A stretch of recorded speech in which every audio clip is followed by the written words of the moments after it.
Comb your hair, Benny, because, ladies and gentlemen, we're live right now on YouTube. Up here, above me, we got the famous Christopher Watson, not Watkins. Watson. Opposite, no, that's the opposite corner. We got our trusty sidekick, Mr. Benny Griffin, right?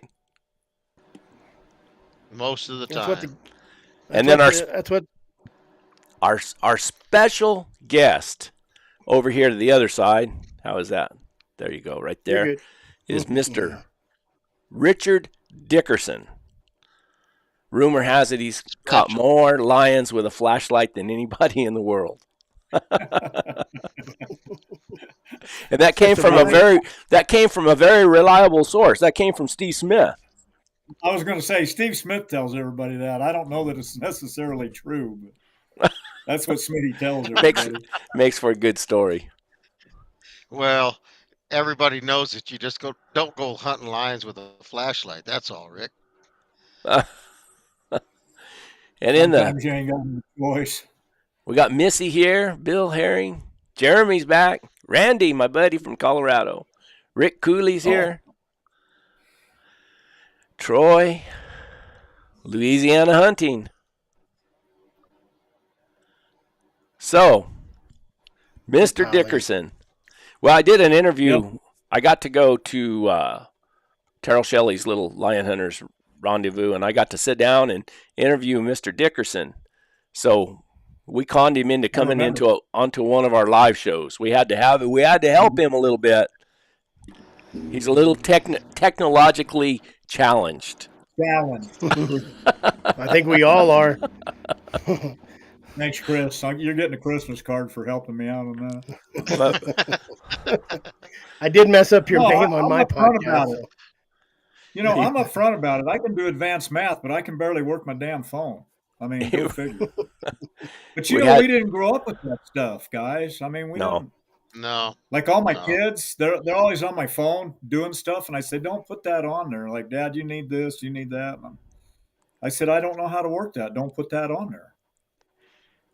They hooked up my truck the other day. Some boys that I rope with, they hooked up my truck, and now it rings. Their numbers ring in my truck, and the radio comes on, and it's like a Bluetooth deal. Yeah, Bluetooth to your truck. Yeah. So I had, you know, and I'm trying to get ready to go practice, and I'm like, you little turds, get that stuff, because they drove my pickup. They borrowed my truck and went and picked up some roping cattle, and they said they couldn't get a radio station, so they rigged this deal up on there with the Bluetooth. And now I don't know how to get it off there. You know, I came in. You're gonna have to trade your pickup in, Rick. Yep. Them little shits. I came in when you had to type in all the codes to even log into your computer. So I came in right when computers were starting to get, and I still don't know a lot about it. I know some. I know enough. That's when for some reason, it's opposite of who I am. But when computers came out and everything, and then you could get online, I was just totally fascinated. I had to learn how to do it. But I mean, back years ago, where you would have, and then you were online, you know, and it was just like a whole world opened up to me. I thought, man. And that was back when the websites, there wasn't that many websites. YouTube wasn't around or any of that stuff. It was just you get on the internet. They had AOL Messenger, and yep. I was just coming into my divorce time, and that got me in even worse trouble. the womanizer we got up here. Oh man! Top left hand. I traveled to other states just to meet girls.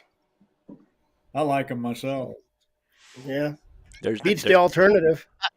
There's no woman safe with Chris around. I'll guarantee. Yeah, it. But Chris has still got a chance. I got zero chance. But Trump did say there's only 2 genders today, so good. We're good. I was confused for a little while. We all I'm got it like, straight. It's the ones who think there's more than one or two genders that are confused. I'm like Steve Smith. If it ain't got hair, I ain't interested in That's it. I You know what I believe mean, that. Chris? I know If it ain't exactly. got hair, I'm gonna pass on it. Well, let's go. Let's go ahead and say, what have you been doing, Chris? It seems like I haven't talked to you for a No. month. What's up? And How's usually it? we pre-call on today, but man, Yeah. I just been, man, I'm over, like I've raised over $6,000 since The Arizona week and a half? Arizona Working Dog Alliance. Mhm. Chris is running that. He's doing a heck of a good job. So if you guys haven't Yep. helped him out, then here's your chance. Right there.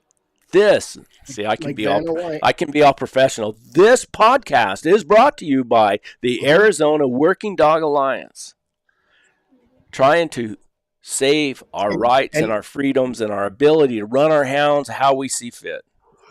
And How you know does what that I sound? have that you guys don't have? What? I have a fan club. Look at that. He brought the kiddos. I know. Look at them on their phones. On Look their at phones trying to log on is what they're trying to do. And how about Mr. Benny? What have you been doing, Benny, besides sitting there looking mean? I've been cutting and splitting firewood. It's a good time of year to be doing that, ain't it? No, it's too cold. It's too way late too to. You cold. should have been doing it in the summer when it's hot, so you'd be ready during the winter. Yeah. When I had a job, I should have been doing it. And then our special guest, Mr. Richard Dickerson. Yeah, right. You keep saying special. Yeah. I've known Rick since we were in grade school. Yeah. Way back. Wait, are And, you trying to tell me he's not special? Well, I'm just wondering if you're trying to qualify him. I've never seen him ride a bus or drive a bus, and don't be referring to Mr. Dickerson in any form like he's in charge of the short bus. So you're thinking I'm making a derogatory statement about him. Be careful. He's our guest. Okay. Our guest of honor. Guest of honor, is that better? I That's kind of better. like it. I kind of like it. I think that's the first time I've ever been called special. And if you haven't seen it, we did that. I said earlier, we did that sit down interview with him. And through a lot of maneuvering and working at this, we got him online, which is live, which has been it's been experience, hasn't it, Richard? You know, I think I've got some friends that keep up with that stuff, and a buddy of mine called me this morning, and he said that thing's doing pretty good. Oh, I can't remember what he told me. It's got quite a few views, but I think everybody seems to be enjoying it, and I think those compliments, the compliments on there, you know, are beyond flattering. I mean, people have been really nice. So. Yeah, it's thank you.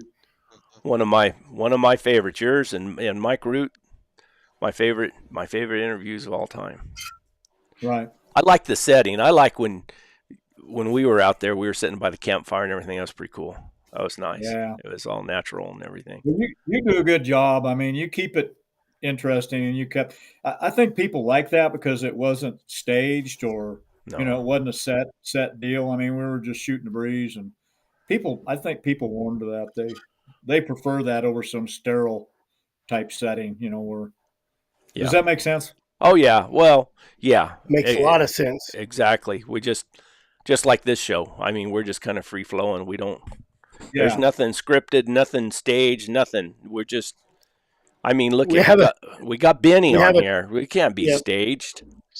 Well, we have Benny can get on there and say I'm not a bus driver. I mean, you can't pay money for that, guys. You know, when he gets on and goes, look, Rick can't drive a bus, y'all.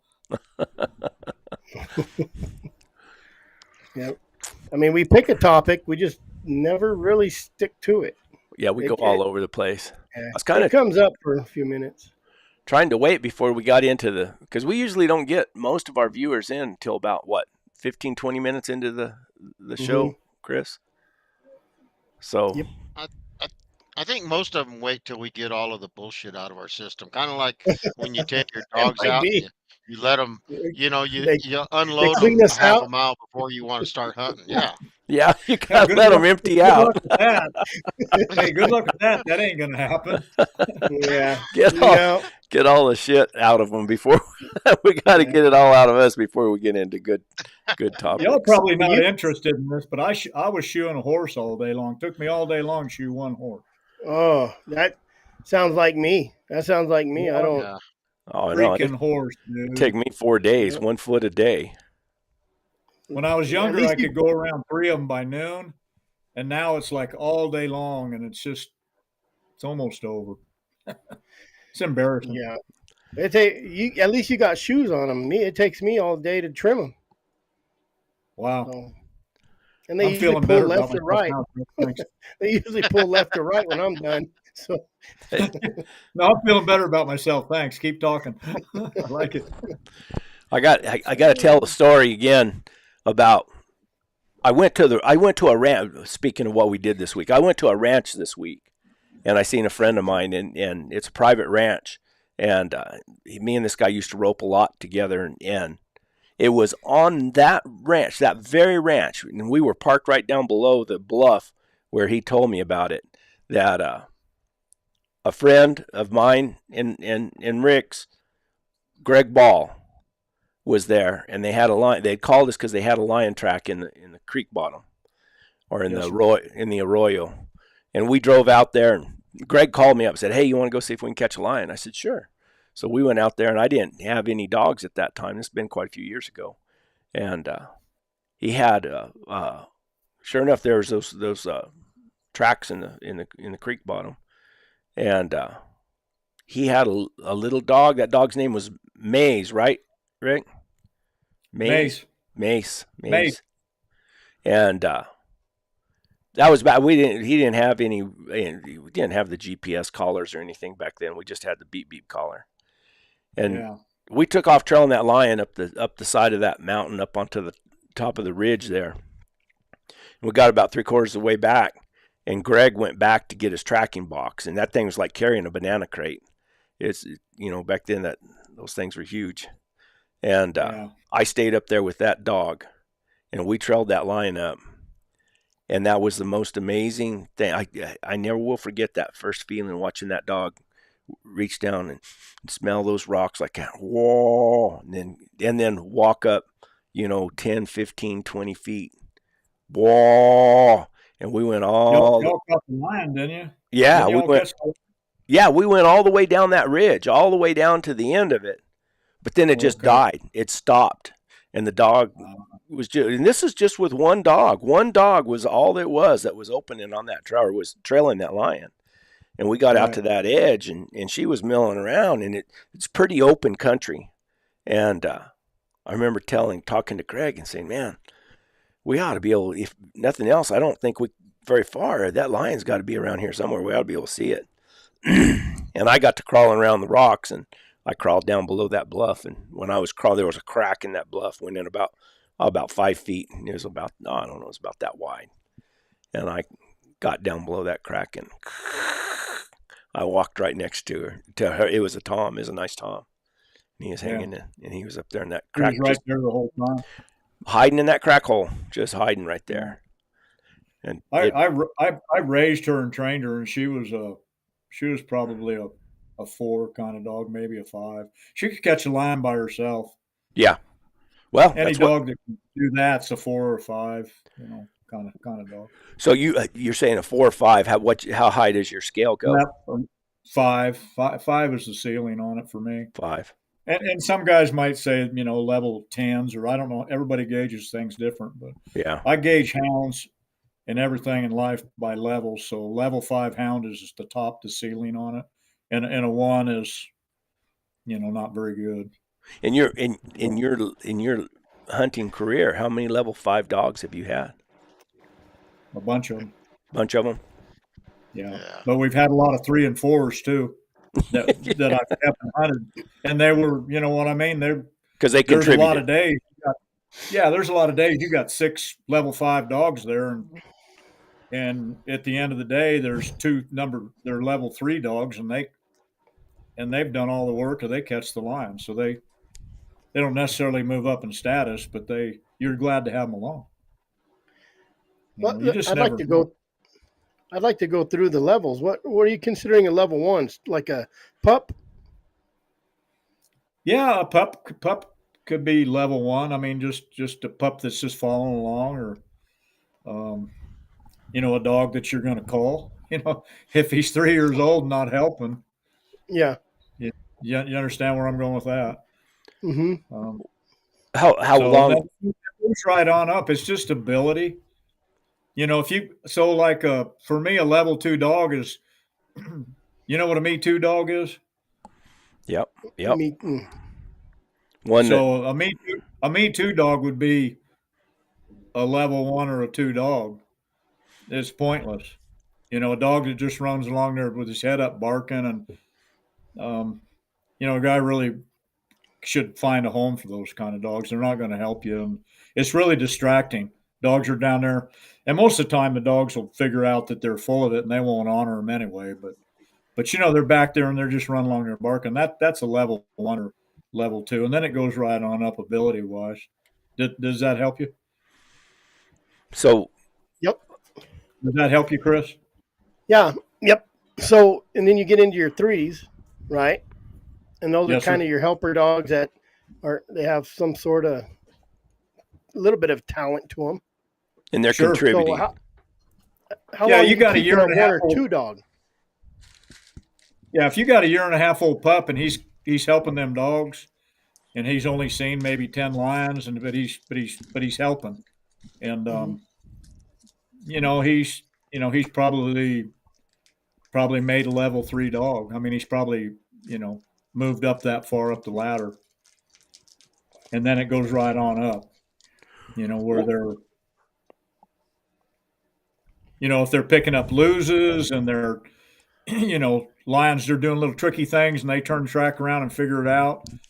If you got a year and a half old pup and the dogs have made a bad lose there for 30 minutes, and you hear a level three year and a half old pup up on the hillside and he picks it up and he's going on with it and everybody runs to him and you end up catching the lion, you know, those So kind of pups, that's how they move up. they get their number raised right then.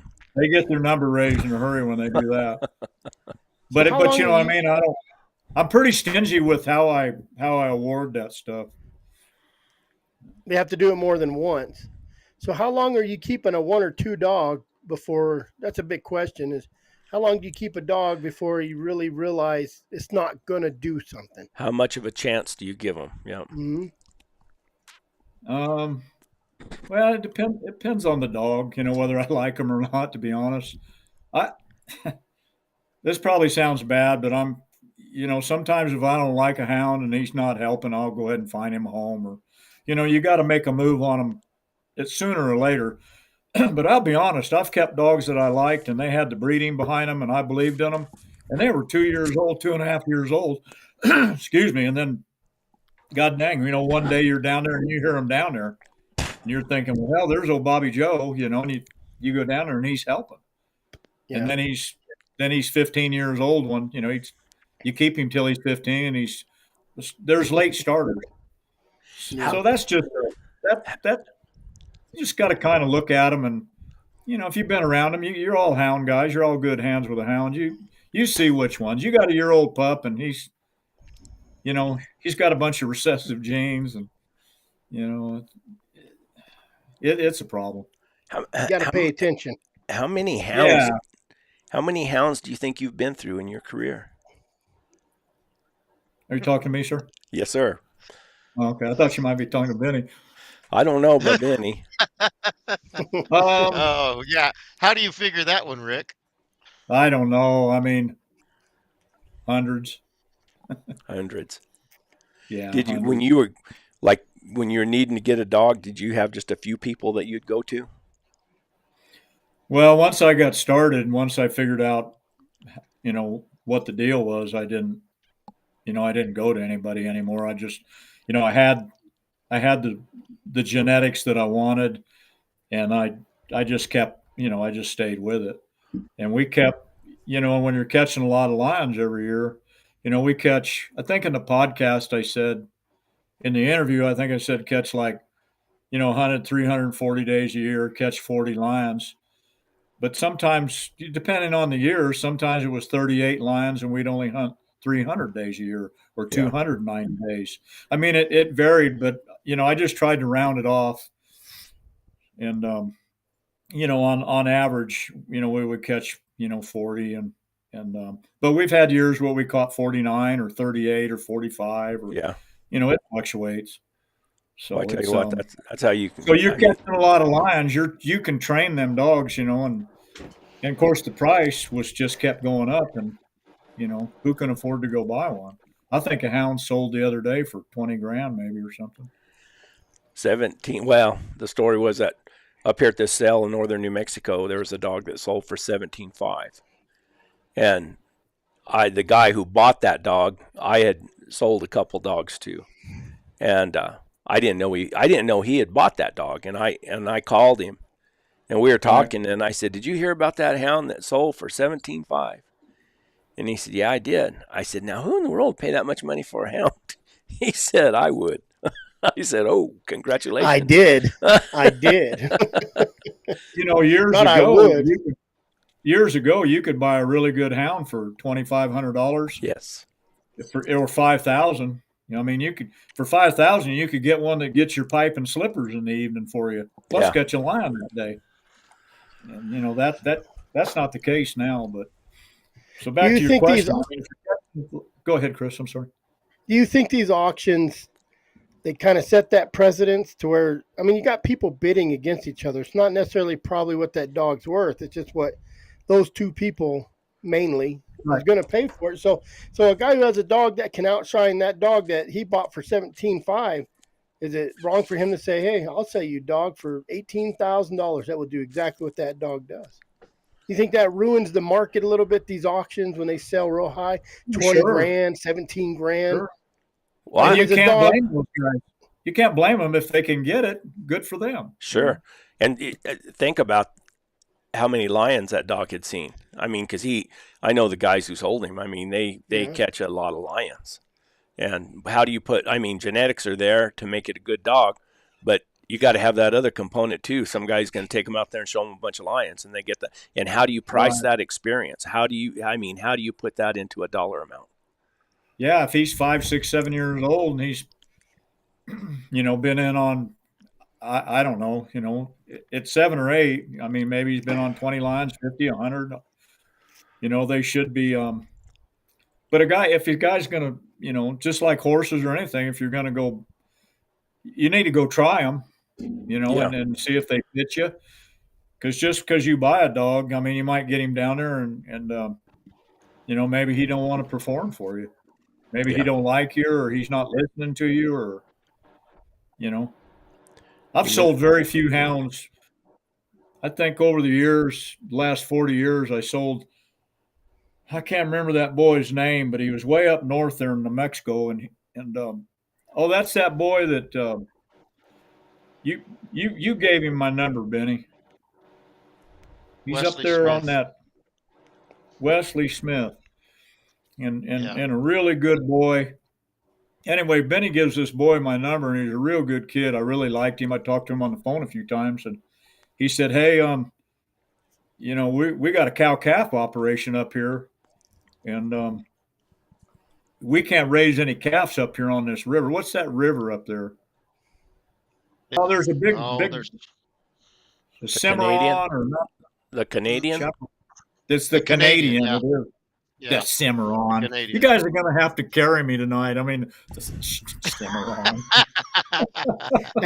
I was calling you Rick Henderson. I don't know. Yeah, but Chris, you were closer than I was. Anyway, this boy calls and he said, "We can't raise no calves." And I said, "Okay." He said, "And I've talked to my grandfather, and he said that, he's instructed me to look for some dogs." And I said, "Okay." So I don't know. I sold him one, and I told him, I said, "You want to come down?" He said, "No, I don't have time for that. Can I just come get her?" And I said, "Yeah, I'll come get her and take her and try her." And she was I sold him 3 dogs, and they were level 5 dogs. They were good suckers, So I knew I wasn't going to get them back. And and he bought one, and then he bought another one, then he bought another. I sold him 3 over like a 2-year period, and they went to catching lions with them dogs right away. Cool. And then he got some puppies, got some good bred puppies, and so now he's doing his own deal. But that doesn't work out all the time, you know. But I was pretty sure I wasn't going to get them back because they were, you know, you got to be careful in this world. There's horse jocks and there's dog jocks. Unfortunately, there's a lot of people that will take advantage of people in that situation or novice kind of people. Yes, absolutely. And we're all sitting here tonight. We're not those kind of people. No. But the reality is that those kind of people exist. So you have to be careful. And, you know. That's a fact. Anyway. But I've been offered up to $20,000. 15 years ago, I had several guys offer me up like $20,000 for a dog. But, you know, when you're using them every day, you're making your for a living like I was. Yeah, you don't have anything for sale.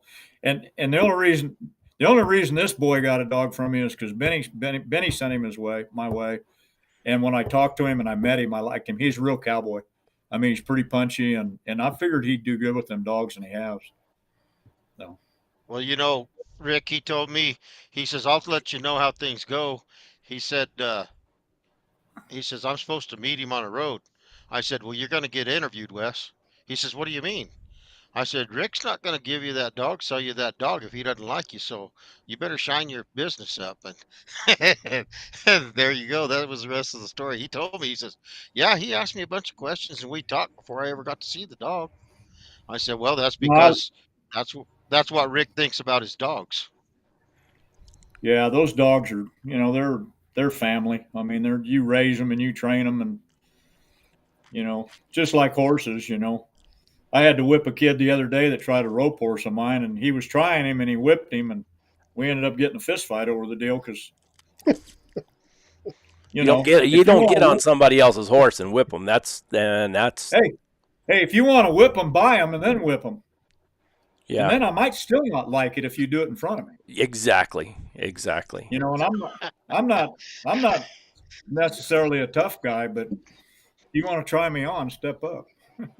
Yeah, no, I agree.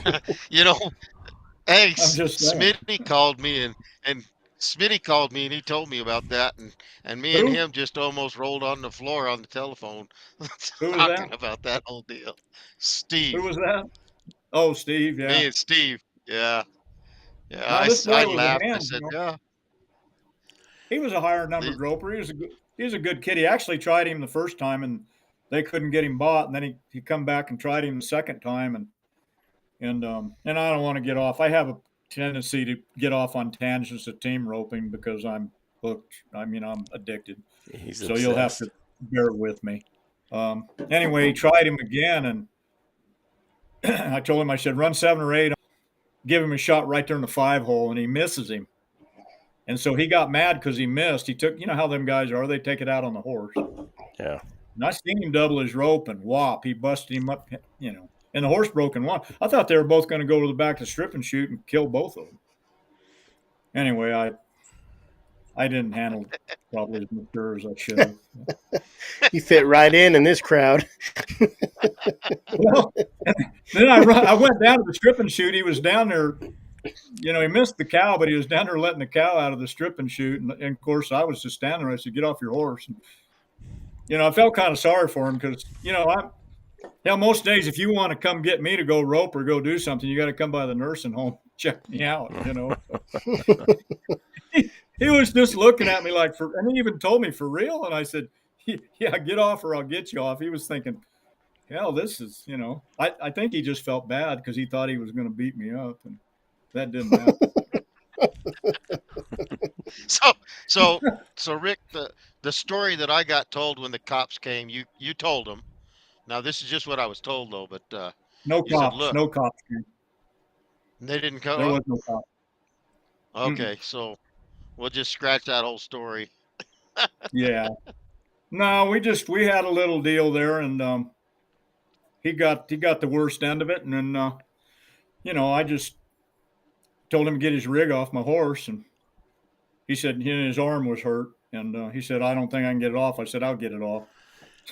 So I I undid guess his back flank, and undid peop, his cinch and just shoved his rig off out on the offside on the ground. people are having a Strip. hard time understanding this for some reason. Is it just a couple guys, or is everybody can't hear us on this internet? Because Yeah. usually when it goes bad on our side too. But our side, I'm Yeah. getting a little fuzzy, but I'm not getting any Yeah, we can see. I mean, bad audio. we haven't froze up or anything. It might be his internet. Is it me? So No, it's No. not you. It's Rick. Rick did it all. so Rick's fault. this Well, I can't drive a bus, so Interviewing- I probably screwed this up. It says the sound is cutting interviewing- out a lot. uh, I don't know. so interviewing this guy for your rope horse brought you all the way back to Arnold's 2x4. No. Hmm. But anyway, people are crazy. I mean, anyway. Yeah. I just jumped the horse in the truck, and the guy that owned the arena come running out. He was working on a tractor out there in the barn, and he said, "What happened? What happened?" I never even answered him because I was about half mad, and so I didn't even have a halter or anything on the horse. When I took his rig off and threw all his bridle and everything in his saddle out on the ground, I just took my belt off and laced it over his neck and walked him out to the trailer and jumped him into the trailer. And we came home. So that was the end of it. So. But anyway, it is what it is, But Things these happen. hounds are really, I mean, they're expensive, and my recommendation to people that are, getting in, going to buy a rope horse or buy a lion dog or whatever, go try them, because anybody that's, reputable should give you let you see them work for a couple of days maybe or something, Yeah. Does that make sense? Oh yeah. Sure. Yeah, especially if you're What asking, I've learned, getting that big money for them. yeah, what I've learned about myself is, and I won't probably do it because I'm not a horse jock. I don't hardly ever sell any horses. But if I'm going to show a horse again, I'm going to take a bunch of these young boys around here that I rope with, and they're going to go with me. And if it happens again, I'm going to say, take care of that while I smoke a cigarette. Yeah. Here, you're younger than me. You watch out for it. Yeah. If you can't go, cigar, it lasts longer. if you're going to ask a bunch of I'm money, gonna tell 'em. they should give you the money in your hand, and Right. you tell them, take this dog, and for 10 days or whatever, you hunt him. If you bring back the same dog you left with, I'll give you this money. But after 10 days, this is mine, or if something happens Go to the with dog me. or whatever, this is my money. In case Yeah. something happens, you're taking No, the if they liability were on it. going to try one, I'd have them come down and try them, or go up there, take it up there. But like with Wesley, I really liked him. He was a good boy. And that first time I met him, my mother was with me. And anyway, he took the dog and we got in the truck, and my mother she was a pretty good judge of character. And she got on, she said, "That's a pretty nice boy." And I said, "Yes, ma'am." So we liked him right off. So we didn't, you don't think you're going to have any trouble with that, where they call like 60 days later and they've caught 15 lions and go, it's just not for me. You know what I'm saying? Yeah. You'd probably be surprised how many times that does happen on other people. But a lot of people, if they need the money, they don't really vet. They just need that money to buy some dog food or whatever the reason. So Right.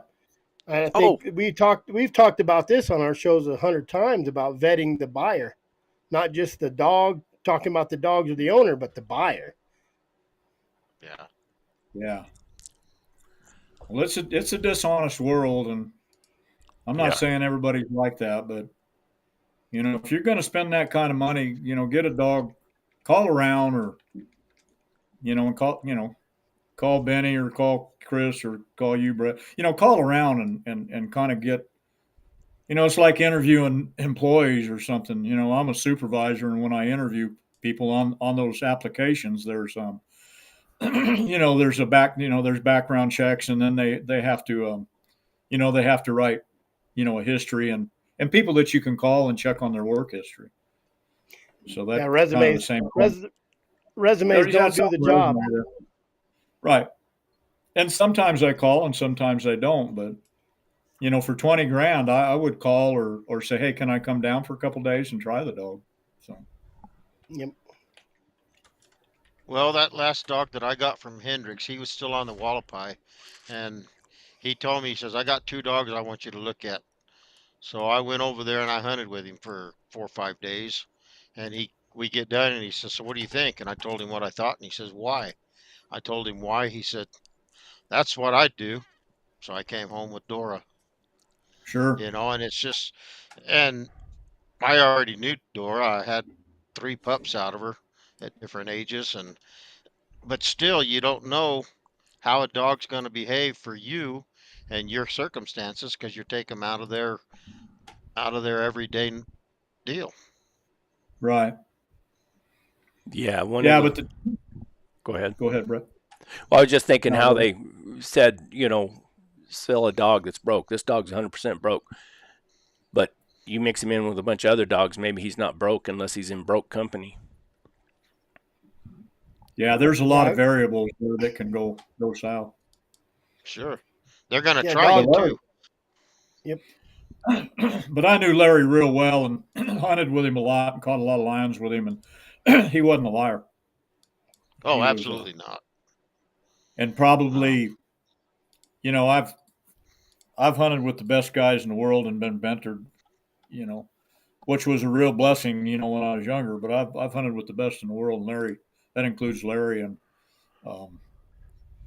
Larry and Steve and Larry was Terrell. just, yeah, it's just those guys are just our kind of guys. I mean, kind of guys that me and Chris would go, get a bite to eat with, get a chicken fry or something. They're you don't have to watch them kind of guys.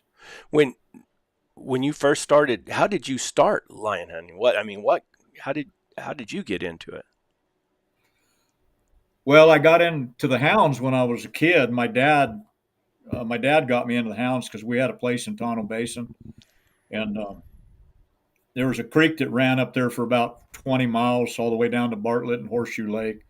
And I was running up down that creek catching frogs and snakes. And my dad asked me one day, he said, because I had Full Cry magazine, the Coon magazine. Yep. And I would look in there and Daddy said, would you think that you'd like to have some hounds and would you use them? And I said, yeah, I'd like to have some. So he ended up getting me some young dogs. And that's how I got started in it, was hunting on that creek.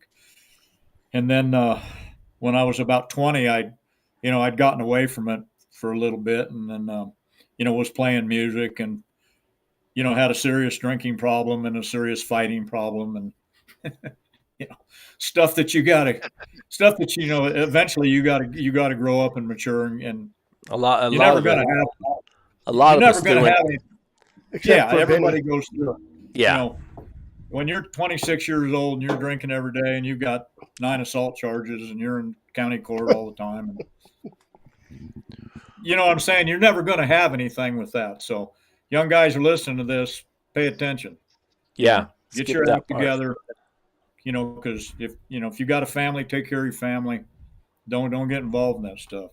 Work hard, take care of your family, and because that crap ain't going to get you anywhere. Yeah, there's no benefit to it.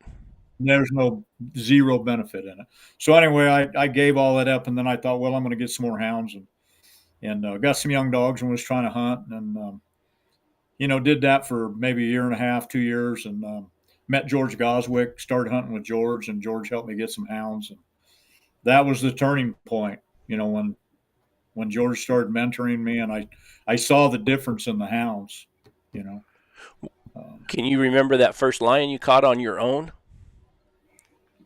Yeah. God, it's been a long. It's been so long. I think it was a young female, or just a female. It was a female lion, and I had some lion dogs there, and we were just running around there trailing. And there's doubt in your mind. You're thinking, I wonder if it's even a lion, And Every day I have those doubts.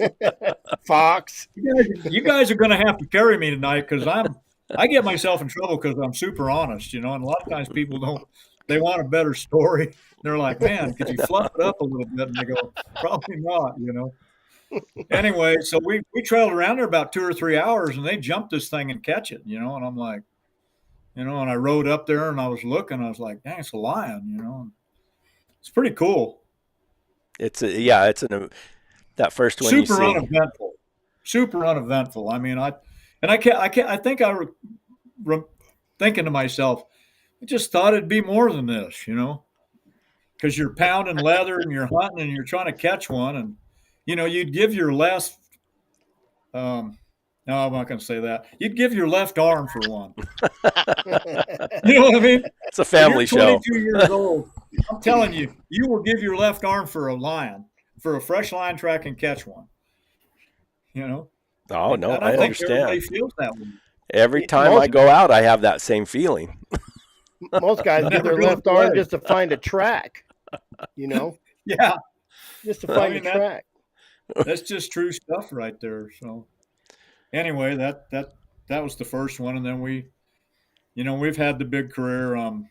It's been a real blessing. We've caught a lot of lions, and we've worked hard at it. I say we because I give the dogs 150% of the credit. It always cracks me up about lion hunters, and they're all puffed up, and they're all, this lion hunting thing is the most jealous-hearted. And I wish guys wouldn't be that way. If you guys are listening and you're that way, stop that. Quit worrying about what everybody else is doing. Pay attention to your own business and wish everybody well, okay? Because karma is a real deal. What goes around comes around. It's like at a roping. If you're hoping a guy falls off his horse so you can win the roping, you need to reevaluate, where you're at and what you're thinking. So, no, you're exactly right. Just don't whip a horse around, Rick. Don't whip his horse. Well, hell, I think, hey, Craig, ain't no falling. I don't think that's just me. Just about everybody I know would have taken care of that.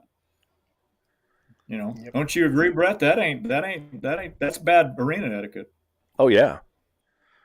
Yeah. Well, I mean, if you was hunting with someone with your dogs and you reached over there and kicked your dog, same deal, buddy. Mm-hmm. Oh yeah. Crap! Yeah, hell with that. Mm-hmm. Hey, so now you're on top of this guy. I'm beating the crap out of him. Whoopsie. Oops. Whoopsie. Oops, there's number 9th aggravated assault charge. Whoopsie. Yeah, it's just bad manners. You don't, if you want to do that, buy the Hound, and I still don't like that kind of stuff. How about take it somewhere else? Right. I get to thinking about some of the guys I hunted with, and I mean, I probably shouldn't go into any details, but one guy who brought Benny laughs, he probably knows about him. Guy brought some dogs out and hunting with me. I thought he was my buddy and everything, and he brought some female dogs, and one of them happened to be in season. Well, Booger being Booger, he snuck off over there. We were going up the side of the mountain, and they locked up. And this guy got mad at me. He said, "Why don't you have that dog castrated?" And let me tell you what, now I lost it. I mean, I got that red hair came out in me, and I lost it. I got mad. I don't even want to go into details. But, hey, Chris. Hey, Benny. Can y'all hear me? Yeah. Can y'all hear me? Yeah. Yep. Everything's good, Rick. Whoopsie. Yeah. Whoopsie. Yeah. Yeah, when you're following somebody. Whoopsie. That's why it's better to hunt alone sometimes. A lot of times. I prefer. Well, it's interesting that you bring that up. Am I talking too much, or am I doing? No, you're perfect. That's you talk. No, you're special. You're special. I'm the guest. I'm the special guest. You're the guy who came in on the special bus. People are tired of hearing us talk.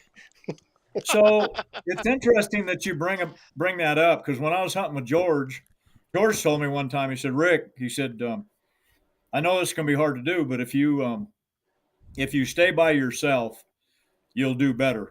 Just because sooner or later you're going to have to go by yourself, and you're going to have to quit mixing dogs and all that stuff." And absolutely. I said, "Yes, sir." So what the turning point was with me when I quit, when that and listening to him tell me that kind of broke me anyway. But I was hunting with a good friend of mine over there, and we'd hunted quite a bit together. And he bought this high money dog from up in Utah or something. And anyway, we're over there, and I had some hounds that were pretty broke, I thought.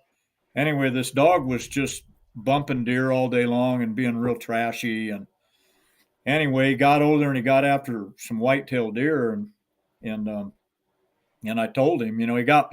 Long story short, he got mad because I said, "Hey, you need to go down there and school on him a little bit. He's not respecting you, and he's just causing a lot of problems here." Well, he didn't like it, and we ended up, we had to take our chaps off, and hell, we got into it right there on a pine-covered mountain hillside there, and some big ponderosa pines. Yeah, Well, we got a sounds like fist fight right there over something stupid, because he was in denial, and he didn't like me. I mean, I was just telling the truth. Just letting him know So I what it didn't have was. to deal with that anymore. Sounds like It's you had look, some manners about it. I mean, y'all got prepared. You took your chaps off and everything. Mine usually spur of the moment explosion. now we took our legs and Down where I hunt, it's not the fighting that's afraid. It's not the fist. It's the rolling around and getting into that choya. Gotta find a clear spot first. Yeah, we let's go over here. We were like 7,000 feet on some pine needle covered hillside, big ponderosa pine. I mean, perfect fighting conditions. It was fun. No rocks. Ground. Yeah, we were like in the hillside going off the mountain. It's like vertical. I mean, we spent more time trying to keep ourselves from going to the bottom than anything else. Rolling down. Yeah, rolling down. When you hunt, how many dogs do you put on the ground at a time? But the typical answer is all of them. But no, usually I'd take about. So we hunted. Most generally, I would hunt like 20 days in a row.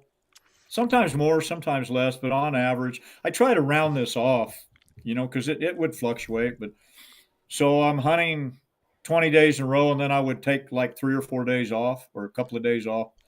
And so I would hunt like 6 or 7 a day. But sometimes if I had a lot of young dogs and I was into some lions, where I went over there and there was a lot of lion sign in there, I would take more and work those younger dogs. It depends. When you went into some areas like that, did you just load up your mule or horse and go into the area and put the dogs on the ground and start making big circles? Yes, we just hunted. We didn't have any cameras or any.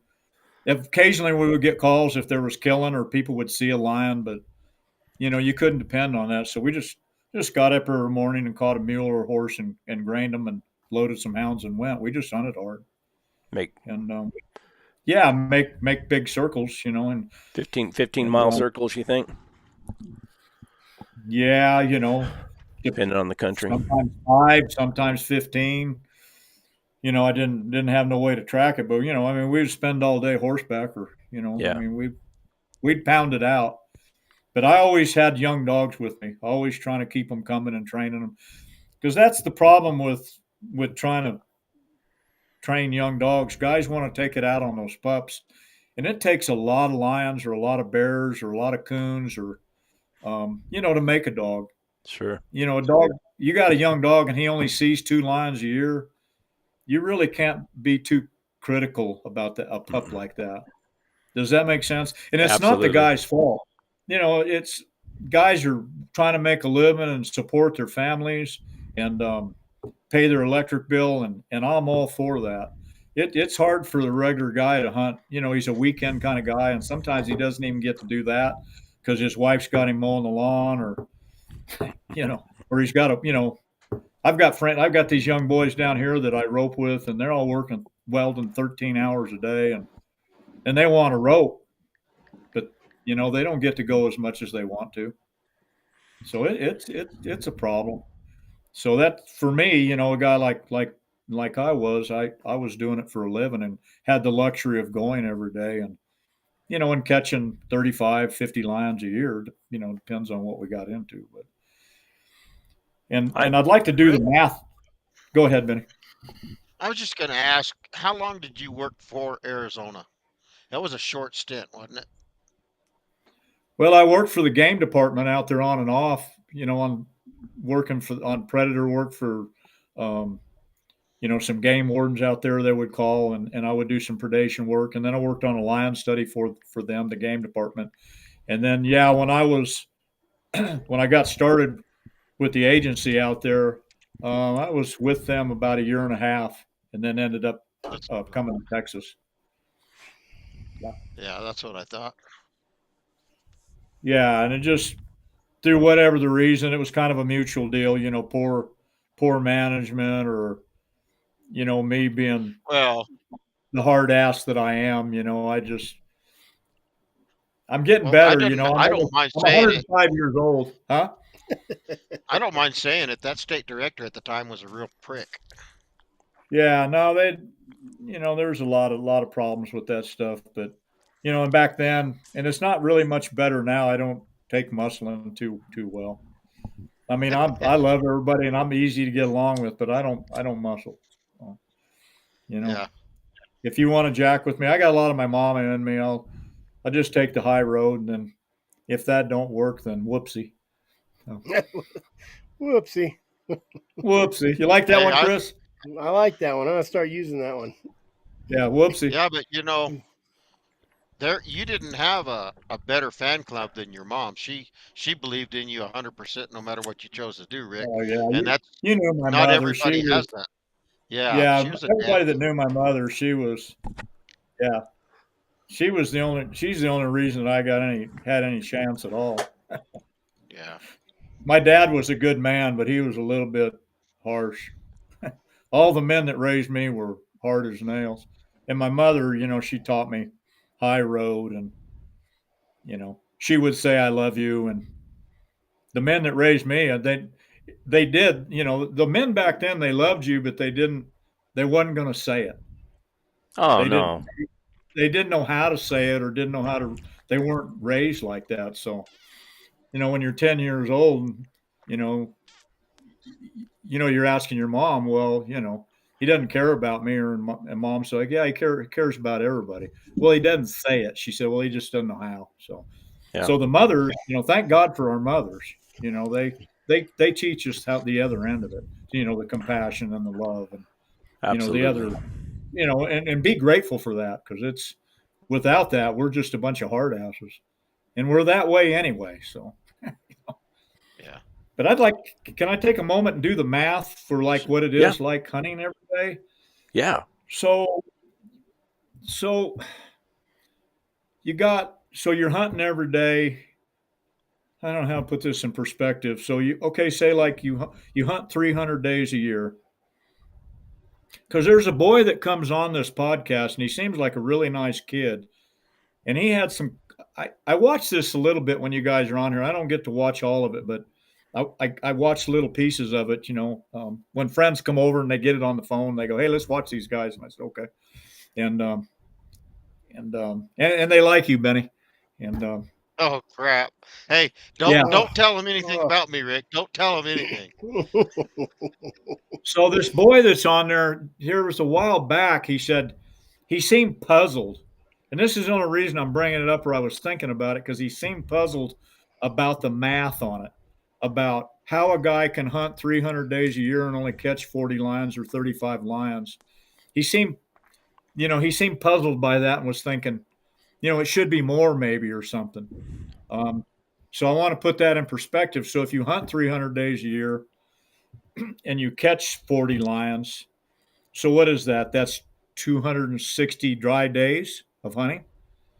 So here's the truth on that. So here's how you go plus and minus on that. So you're hunting 300 days. You get up, Chris, me and you, we get up at 3:00. We catch mules and we grain them, and we go over there, and it's not raining when we leave, right? So me and you drive over there 2 hours. You understand? Yeah. Yeah. Okay. Me and you drive over there 2 hours, and it's raining. We drive 2 hours and it's raining. So guess what? That day is in what? The minus column? That's in your 260-day column. So you get up the next day and you go over there, and you got a lion track, and you trail 2 or 3 hours, and the wind gets up and it's blowing 50 miles an hour. Guess what? What column is that in? 260. You're in the Yep. minus. So do you see where I'm going with this? There's a 1,000,001 things that can keep you from catching a lion, no matter how many days a year you get to hunt. Well, My you're all-time. hunting. Go ahead. Well, you're hitting it on the hours now because you're hunting 300 a day, and if you get to hunt 8 hours a day, it's 2,400 hours. But if you don't get to hunt 8 hours a day and you do hunt 300 days and you're only out there for an hour, right? If you actually added up the hours that you're able to hunt, it's probably way down in 150 days. Yeah, but I just do it when I get up in the morning and the sun goes down. Regardless, it's just the day has gone by and I've exhausted the day. But there's 1,000,001 things that can happen to keep you from catching a lion every day. And I'm only bringing this up because there's a lot of young guys maybe out there, or you guys, don't get frustrated. My all-time favorite is what was I going to say? My all-time favorite is things that keep you from catching a lion. Or like the rain or, the wind, especially where I'm at down here in Texas, the wind, my all-time favorite is what I was going to say is when you get over there. So me and Brett, we go over there and we hit a lion track and it's a night old and it's 9 o'clock in the morning. And we trail this dadgum thing till 4 o'clock in the afternoon. And we've been looking for the track all day long, and they're making good time on it. And we finally see it at 4 o'clock and we're backwards. That's my all-time favorite. So what is that? That's in your minus column because it's too late in the day to turn the dogs around. We've trailed 10 or 12 miles and we're backwards. It's too late to turn around. So you see where I'm going with that? And I don't remember what that boy's name was, but I hope that puts it in perspective. If he's getting to hunt 50 days a year or 75 and he catches 10 lions a year, boy, howdy, he's doing good. Yeah. Let's be talking about Jared. Jared, yeah. Yeah, I don't know his name. Seemed like a really nice kid. He just went and hunted for like 7 or 8 days straight and ran track all day, every day for 7 or 8 days. He might have been over there 9 days. I don't remember. But he was frustrated. He'd be running a track, bump into another track. Yeah. So, trying to take that hot track or find out which way it's going. Okay, well, there's what I'm talking about. So you got tracks coming and going, and there's a lot of chaos going on the ground. Dogs can't figure out how to get out, and you're all day long jacking around with that. Guess what column that's in at the end of the day? 260 day. Yeah, it's in the minus column. And then then the smoke clears and Christmas rolls around from January to December, and Christmas rolls around, and you've caught 35 lions or 49 lions. How that ever happens, I don't know. And in the summertime, this is another all-time favorite. It's 100 degrees by 10 o'clock. Guess what? Now you're hunting at night because it's 100. And nighttime lions are, golly, I can't. I mean, it's 10 times harder to catch them at night. And the reason being is because lions are different at night. It's the terrain and just it's way more dangerous. I've hunted a lot. It's true. I've caught a lot of lions. I've caught hundreds of lions with a flashlight. I've killed a bunch of them. And it ain't fun. I don't recommend it. If you got dogs you care about and you don't have to hunt in the summertime like I did, don't do it. But you get over there and you're getting burned up and it's a dangerous deal.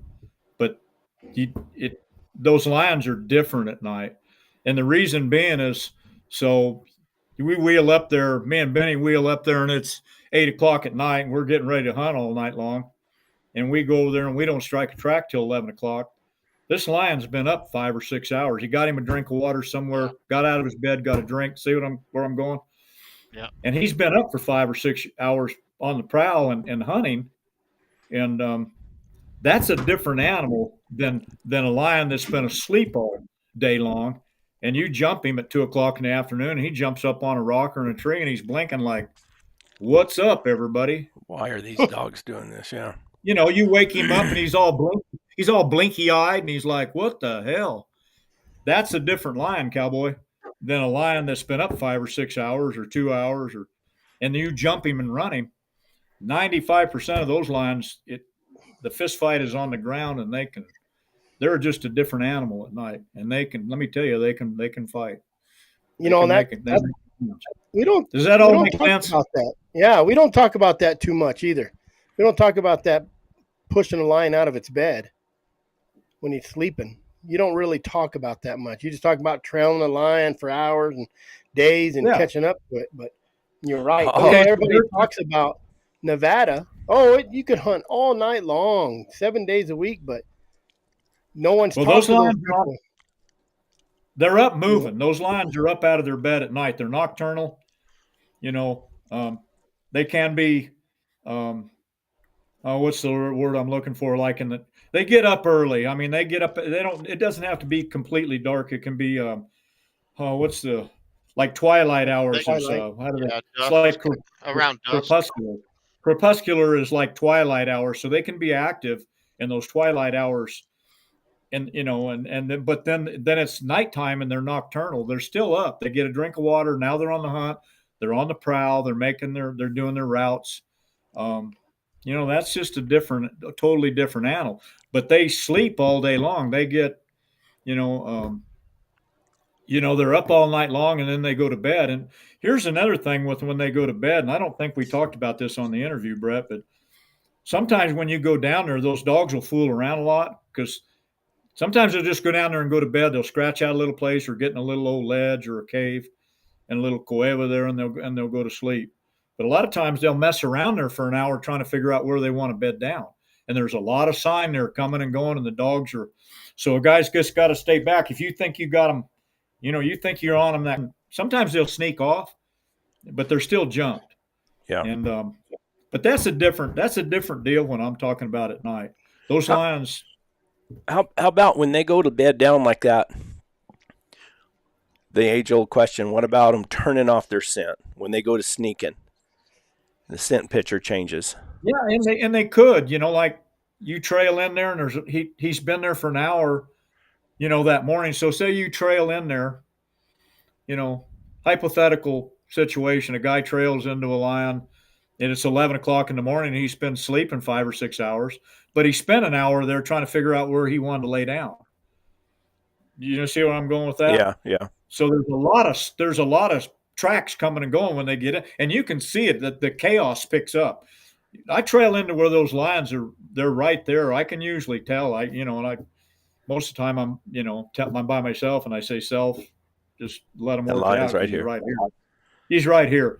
But sometimes if the lion, they'll just be sitting there and the dogs are all trailing around them. They're up. I mean, it wakes them up.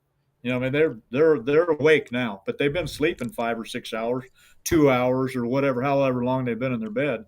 So he's just sitting there. But sometimes those lions will sneak off, and there's that little heightened of awareness. They get alarmed, they get spooked, and when they go to sneaking like that, once they figure out where they've left right there, sometimes it takes them a little, 200 yards, eighth of a mile before they get down there and they really, they get hot again on it. Where they feel where that scent comes back on.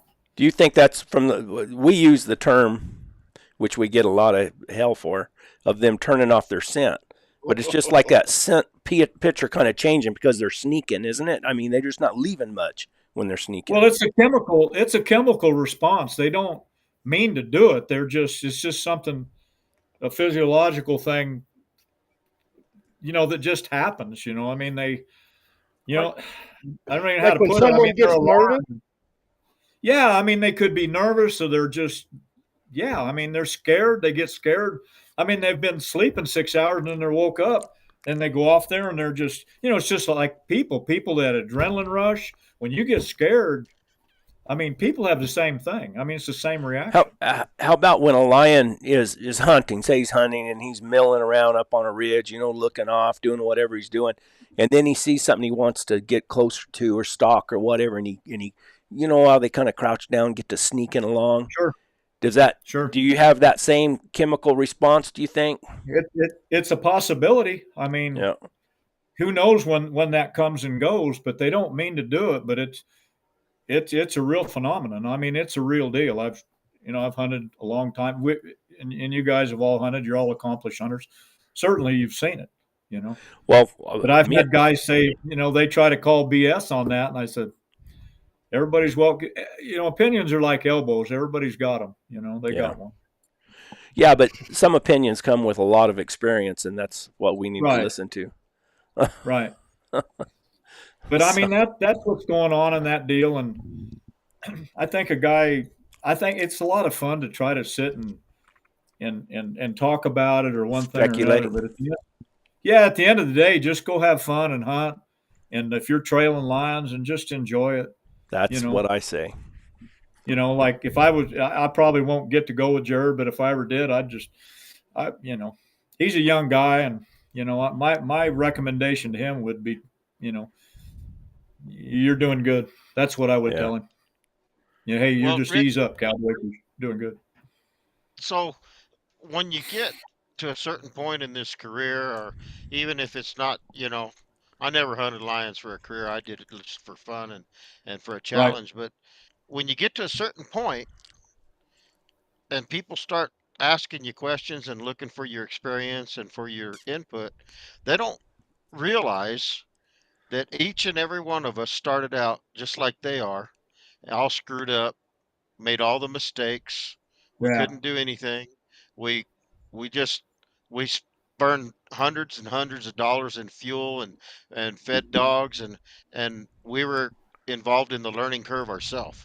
It was only when you Yeah. got in with George Goswick and some of those other guys, and then you found somebody that would help you along and mentor you. And then I had some guys like that too when I went off Right. by myself.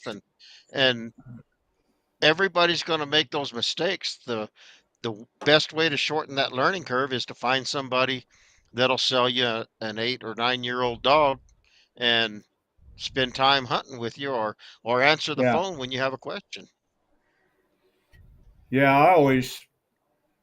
I don't want to seem indifferent, but I don't really enjoy talking about lions that much anymore. I mean, It's I old kind of. hat to you. Well, I don't even know what it is. I mean, I like this. I mean, this is stimulating, and I'm enjoying this, and I'm hoping some young guys are watching it, or if you guys are getting something out of it, I'm happy for you. But Now, if this was a team roping podcast, Oh, me and Benny wouldn't get a word in. but like Jared, not to pick on Jared, but I think just listening to him talk, he's probably got some pretty good dogs, and I I think he's doing pretty good just listening to him, yeah. But I think he was, and I might have misread him, and if I did, I apologize to him and to you guys, because that's not it's not unusual for me to misread stuff, but most of the time, in defense of myself, I'm right. I think he was. I like that.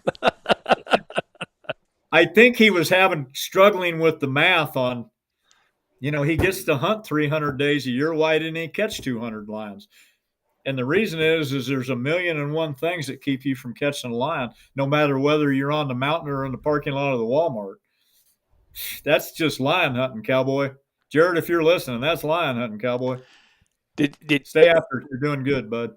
When you got a call to go into an area where there was lions, did you ever drag roads or do anything like that to No, sir. just made circles in good, just like Henry McIntyre told me when I asked him about how do you hunt lions. He said, I take good dogs into lion country and I make circles. Yeah. And I've seen lion tracks trailering in, Yeah. and we've walked a lot. I mean, I've spent a lot of time afoot too, hunting on foot. And, some country is not real, you get over there, you got to tie your mule, or if I don't think I need to take a mule, I'll go afoot. I've done a lot of walking, but I've seen, just trailering in there, just driving down the roads. I've seen lion tracks in the road, in the headlights or something. And, I'll get out and put a dog on that. Yeah. I'll get out and look at it, and I can tell by the color. You can tell by the freshness of it by the color of it. The darker the color, the more fresh it is. Or the vagueness of it. A night old lion track has got a real crisp, got a real defined edge to it. It's very sharp, and the color of it is dark. It's not caving in on the edges. Yeah, like in the gravel, nobody's that good. But you can still, you can still see it. And if it's in the gravel, I put a dog on it. If he opens on it and leaves, I'm like, It's a good track. There we go. it's a good track, yeah. But if I see it in the dirt, or if I see it, if the medium is the trailing medium is good, if I can see it, I can usually tell. Do you And look that's just experience. a lot of times? Do you look at if it looks like it's a little older track? Do you look at the country and try to figure out where he's going and kind of jump ahead? Yeah, I mean, if I'm going up a canyon and I see some scrapes that are a couple 3 days old and they're coming and going, or I see tracks that are 2 or 3 days old, I just keep circling around in there because there's a good chance that they're there. Still right You in know? there somewhere. If you get into lion sign, a lot of times they're right there because they're in there hunting or they're looking for girls. They're in close proximity someplace there, and that could mean 10 miles. That doesn't mean 1 or 2 canyons. You just got to get in there and punch around and rim around and hunt for them.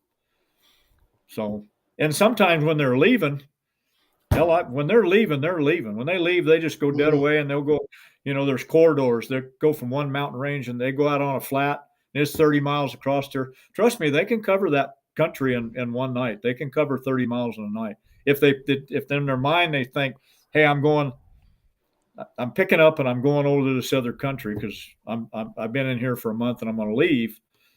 They can cover that 30 miles in a night before, a night.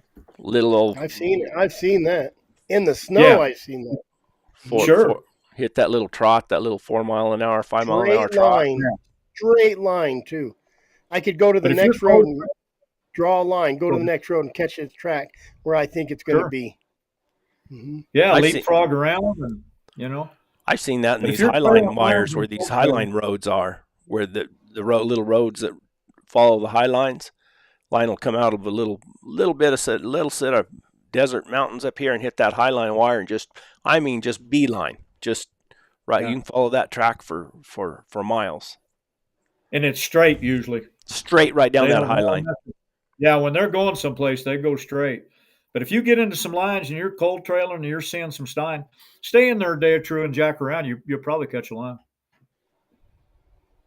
Rick Cooley said, I'm getting stuff out of it, Richard. I'm 60 years old, wanting to bring my dogs out west and try it on my own.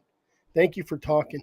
Do you see yourself, even been doing it for the last 105 years, that you still make a mistake every once in a while? Me? Yeah. Yeah, the day's still young, too. I've made many today.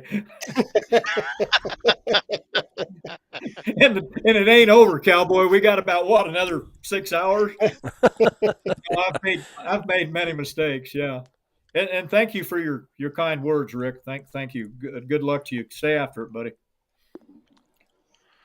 You said you like got tired of talking about lions, but I tell you what, your words are gold to some of these kids. Oh, yeah. Not even kids. Rick's 60 years old, and he's still trying to learn something. No, that was inspiring that he said he was 60, and yeah, that's thank you for your kind words, Rick. Stay after it, dear. You're an inspiration, buddy. And I get a lot of young guys that call, and I never sit there and think, crap, I got to talk to these guys. I hope nobody misinterpreted what I meant about that. I just, I never get tired of trying to help young guys or, if people are, or anybody 60 years old, if they want something, I can help them. I will. Well, I'm 63 and I haven't yet, but I'm going to put Rick on my speed dial. Cause I got guys I call Breck Bean and I'll call Benny and I'll call Cody King. I'll call Chris. I mean, I got guys that I call say, what do you think happened right here? Just give me some ideas. I tried lying up into some bluffs up here and just milled around. I couldn't figure out. And one of my problems that I have, believe it or not, is impatience. I will get into a bad spot now. I'll get impatient. I want to move those dogs. And that's not good. Do you believe that, Benny? Brett being impatient.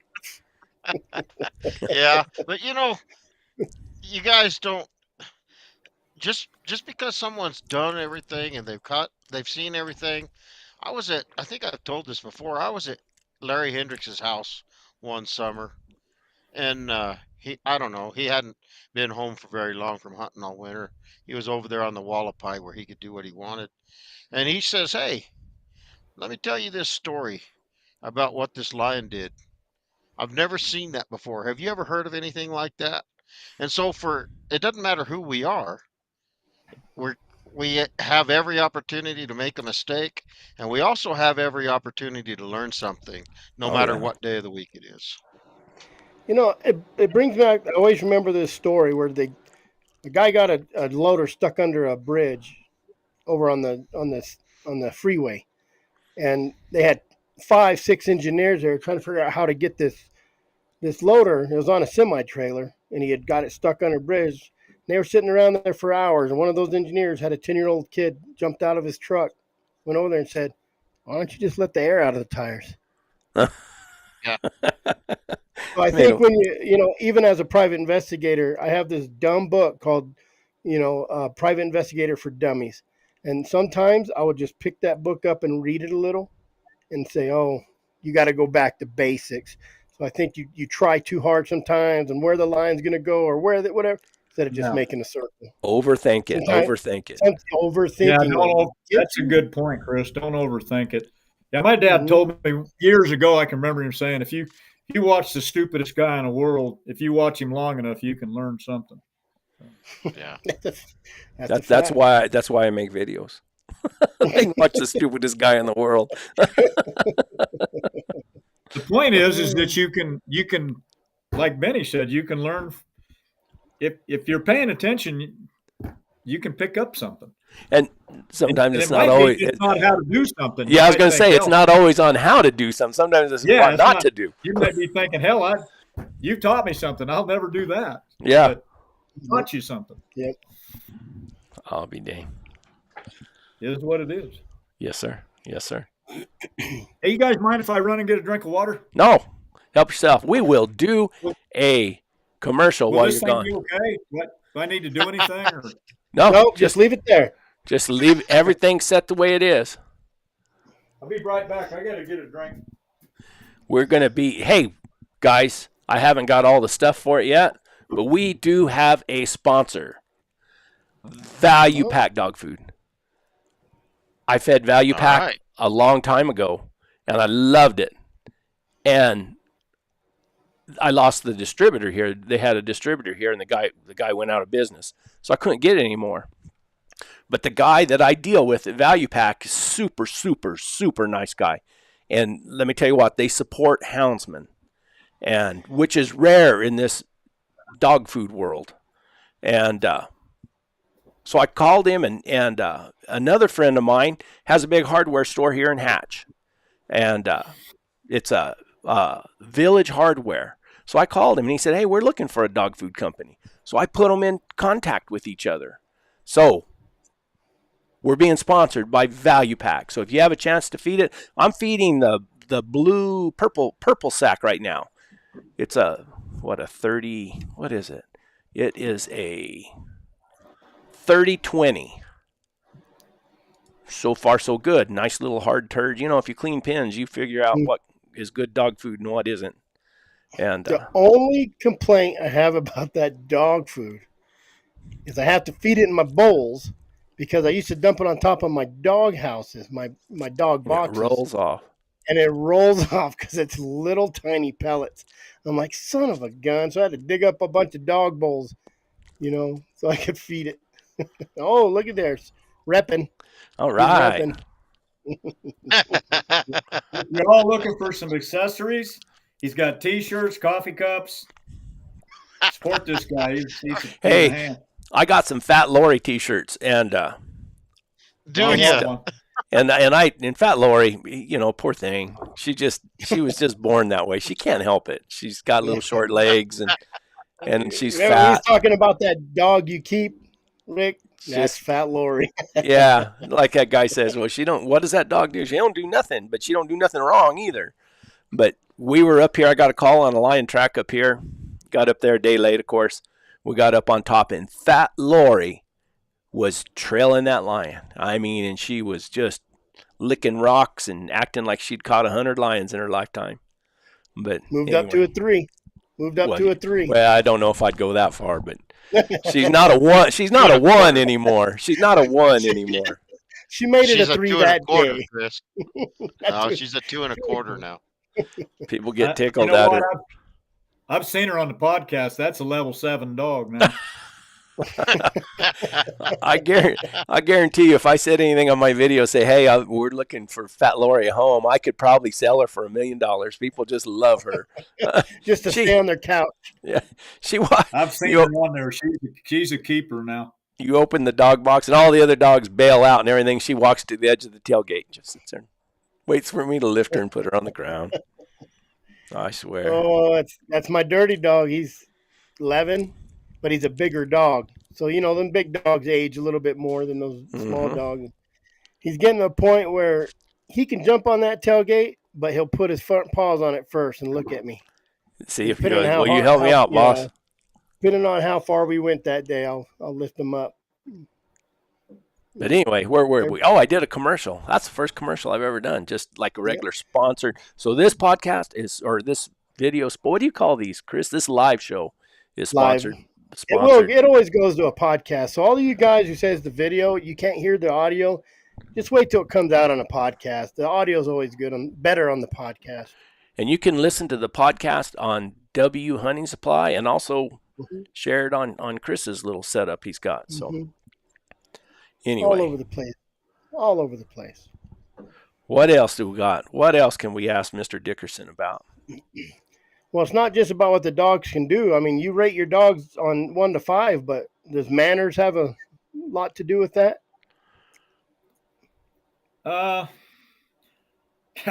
Well, I wish I could say that it does, but most of my career, I've had some dogs that had manners, but most of my dogs were pretty unruly, to be honest. They didn't know their names, and they were pretty wild. Most people wouldn't have liked them, and they would bite. I mean, I had a lot of dogs that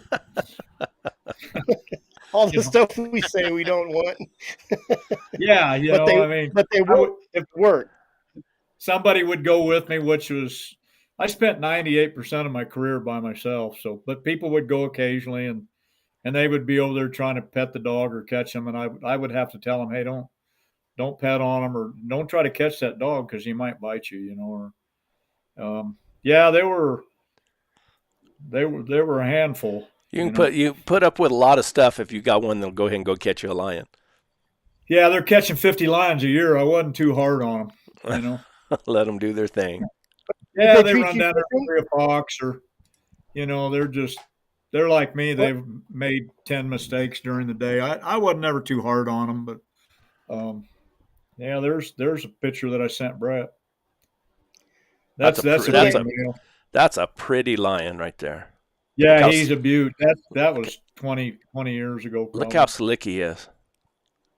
Yeah, that's a summertime lion. You see it? Pretty lion, yes, sir. See how short his hair was? So do you think those lions have changed at all, being with so much, pressure? People moving into the country and maybe more lion hunters. You think it's getting harder to catch them, or because of development, maybe the way they're running has changed? Evolving? No, I think that's a real deal. That's not that's not you thinking about unicorn. Imaginary deal. The lions are, they can become habituated. Habituated is where they become, used to people, or used to, settings, urban settings and stuff. They're getting more down here. The behavior, and lions have behavior like everything else. Lions, because of the deer, they're putting deer feeders out, and they're feeding these deer because the deer are worth so much money. Most of the land status in Texas is private. So deer is big business down here. We've got more deer per square inch than any place in the world, and more lions and everything. We hunt them the lions don't have any status. We got lots of lions, and they're hunting them. But those lions have gotten where they hunt those feeders. It has modified their behavior, where they've learned that those deer come up and get around those feeders. And so now it's not unusual to ride up through a feeder that's all powdered out, and there's deer tracks, lion tracks, and a lot of Wow. times there'll be a kill. Started a lot of lions right off deer feeder. I'll be dang. So these Mhm. lions coming in, because right now you'll see a lot of these lions coming into these urban areas, you know, Right. eating dogs. And I think Rick, who was it, or Randy Riggs, didn't he just say he had a dog killer? They went in and killed someone's dog, and they chased that lion down and killed it, like Brett did. Yeah. You know, is that has to No, change the they'll. way, because you're trying to hunt around houses now, and that's tough to do.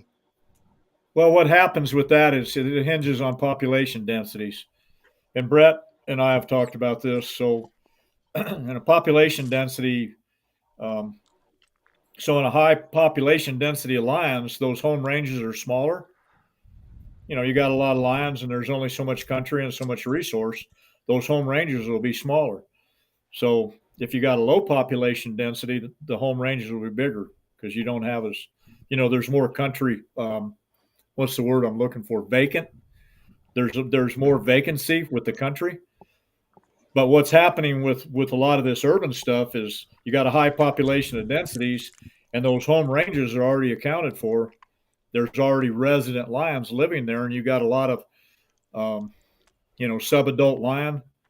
A subadult lion is any lion from 16 to 24 months, or an adult lion. Once a adult lion gets 2 years old, he has adult status. So those lions, the mother kicks them off about 16 months to 2 years. So those lions they're struggling.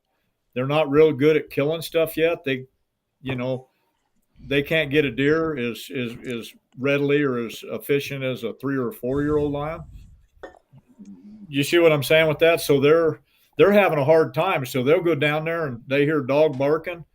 They'll get in the yard. They catch house cats. They attack people. So that's like in California. I mean, it's not unusual to have a lion, but that's a high population of lions, or lions that are trying. They're in what we call transient status. They're trying to find a home range, so they're just traveling, and then so they get into some urban settings, and there's a prey base for them. They can catch chickens. They're 16 months old. They can catch a chicken or a young lamb or a dog or they're apex predators. They're super opportunistic. They've got to get something to eat like everybody else. So that's what's happening, I think, on that. Rick, I want to go back real quick. Rick Cooley said that's a where's he at? Was it Rick Cooley? I got where'd he go? He's saying something about here it is. That's a great question, Chris. I can't stand a dog that doesn't have a handle on it. Do you think a dog that you teach manners to, or a dog that you just let hunt, you think that dog, like you were saying, that were just kind of unruly, you think they hunt better? Not necessarily. I think my dogs were level 5. Most of them were level 5 dogs just because we were hunting all the time. It's called tuned Yeah. up. Yeah. A dog's either tuned up or he isn't. I mean, you got a dog that's just hunting on the weekends, or a dog that's only caught 6 lions a year or no lions a year. It's hard to, like I said, don't be unnecessarily critical of those dogs. Exactly. So, my dogs, I'm going to be honest. Most of my dogs, if I just had to hunt them on the weekends 4 times a year, I would have killed every one of them.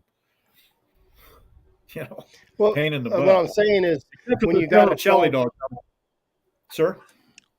When you got Go a ahead. dog that has manners and listens to you, I just wonder if when they're out there hunting, they're so worried about being, proper and looking at you saying, "Oh, I got to be good," rather Sure. than a dog that just Sure. you let out of the box and he's just his job. He knows he just wants to go find a track and tree a lion.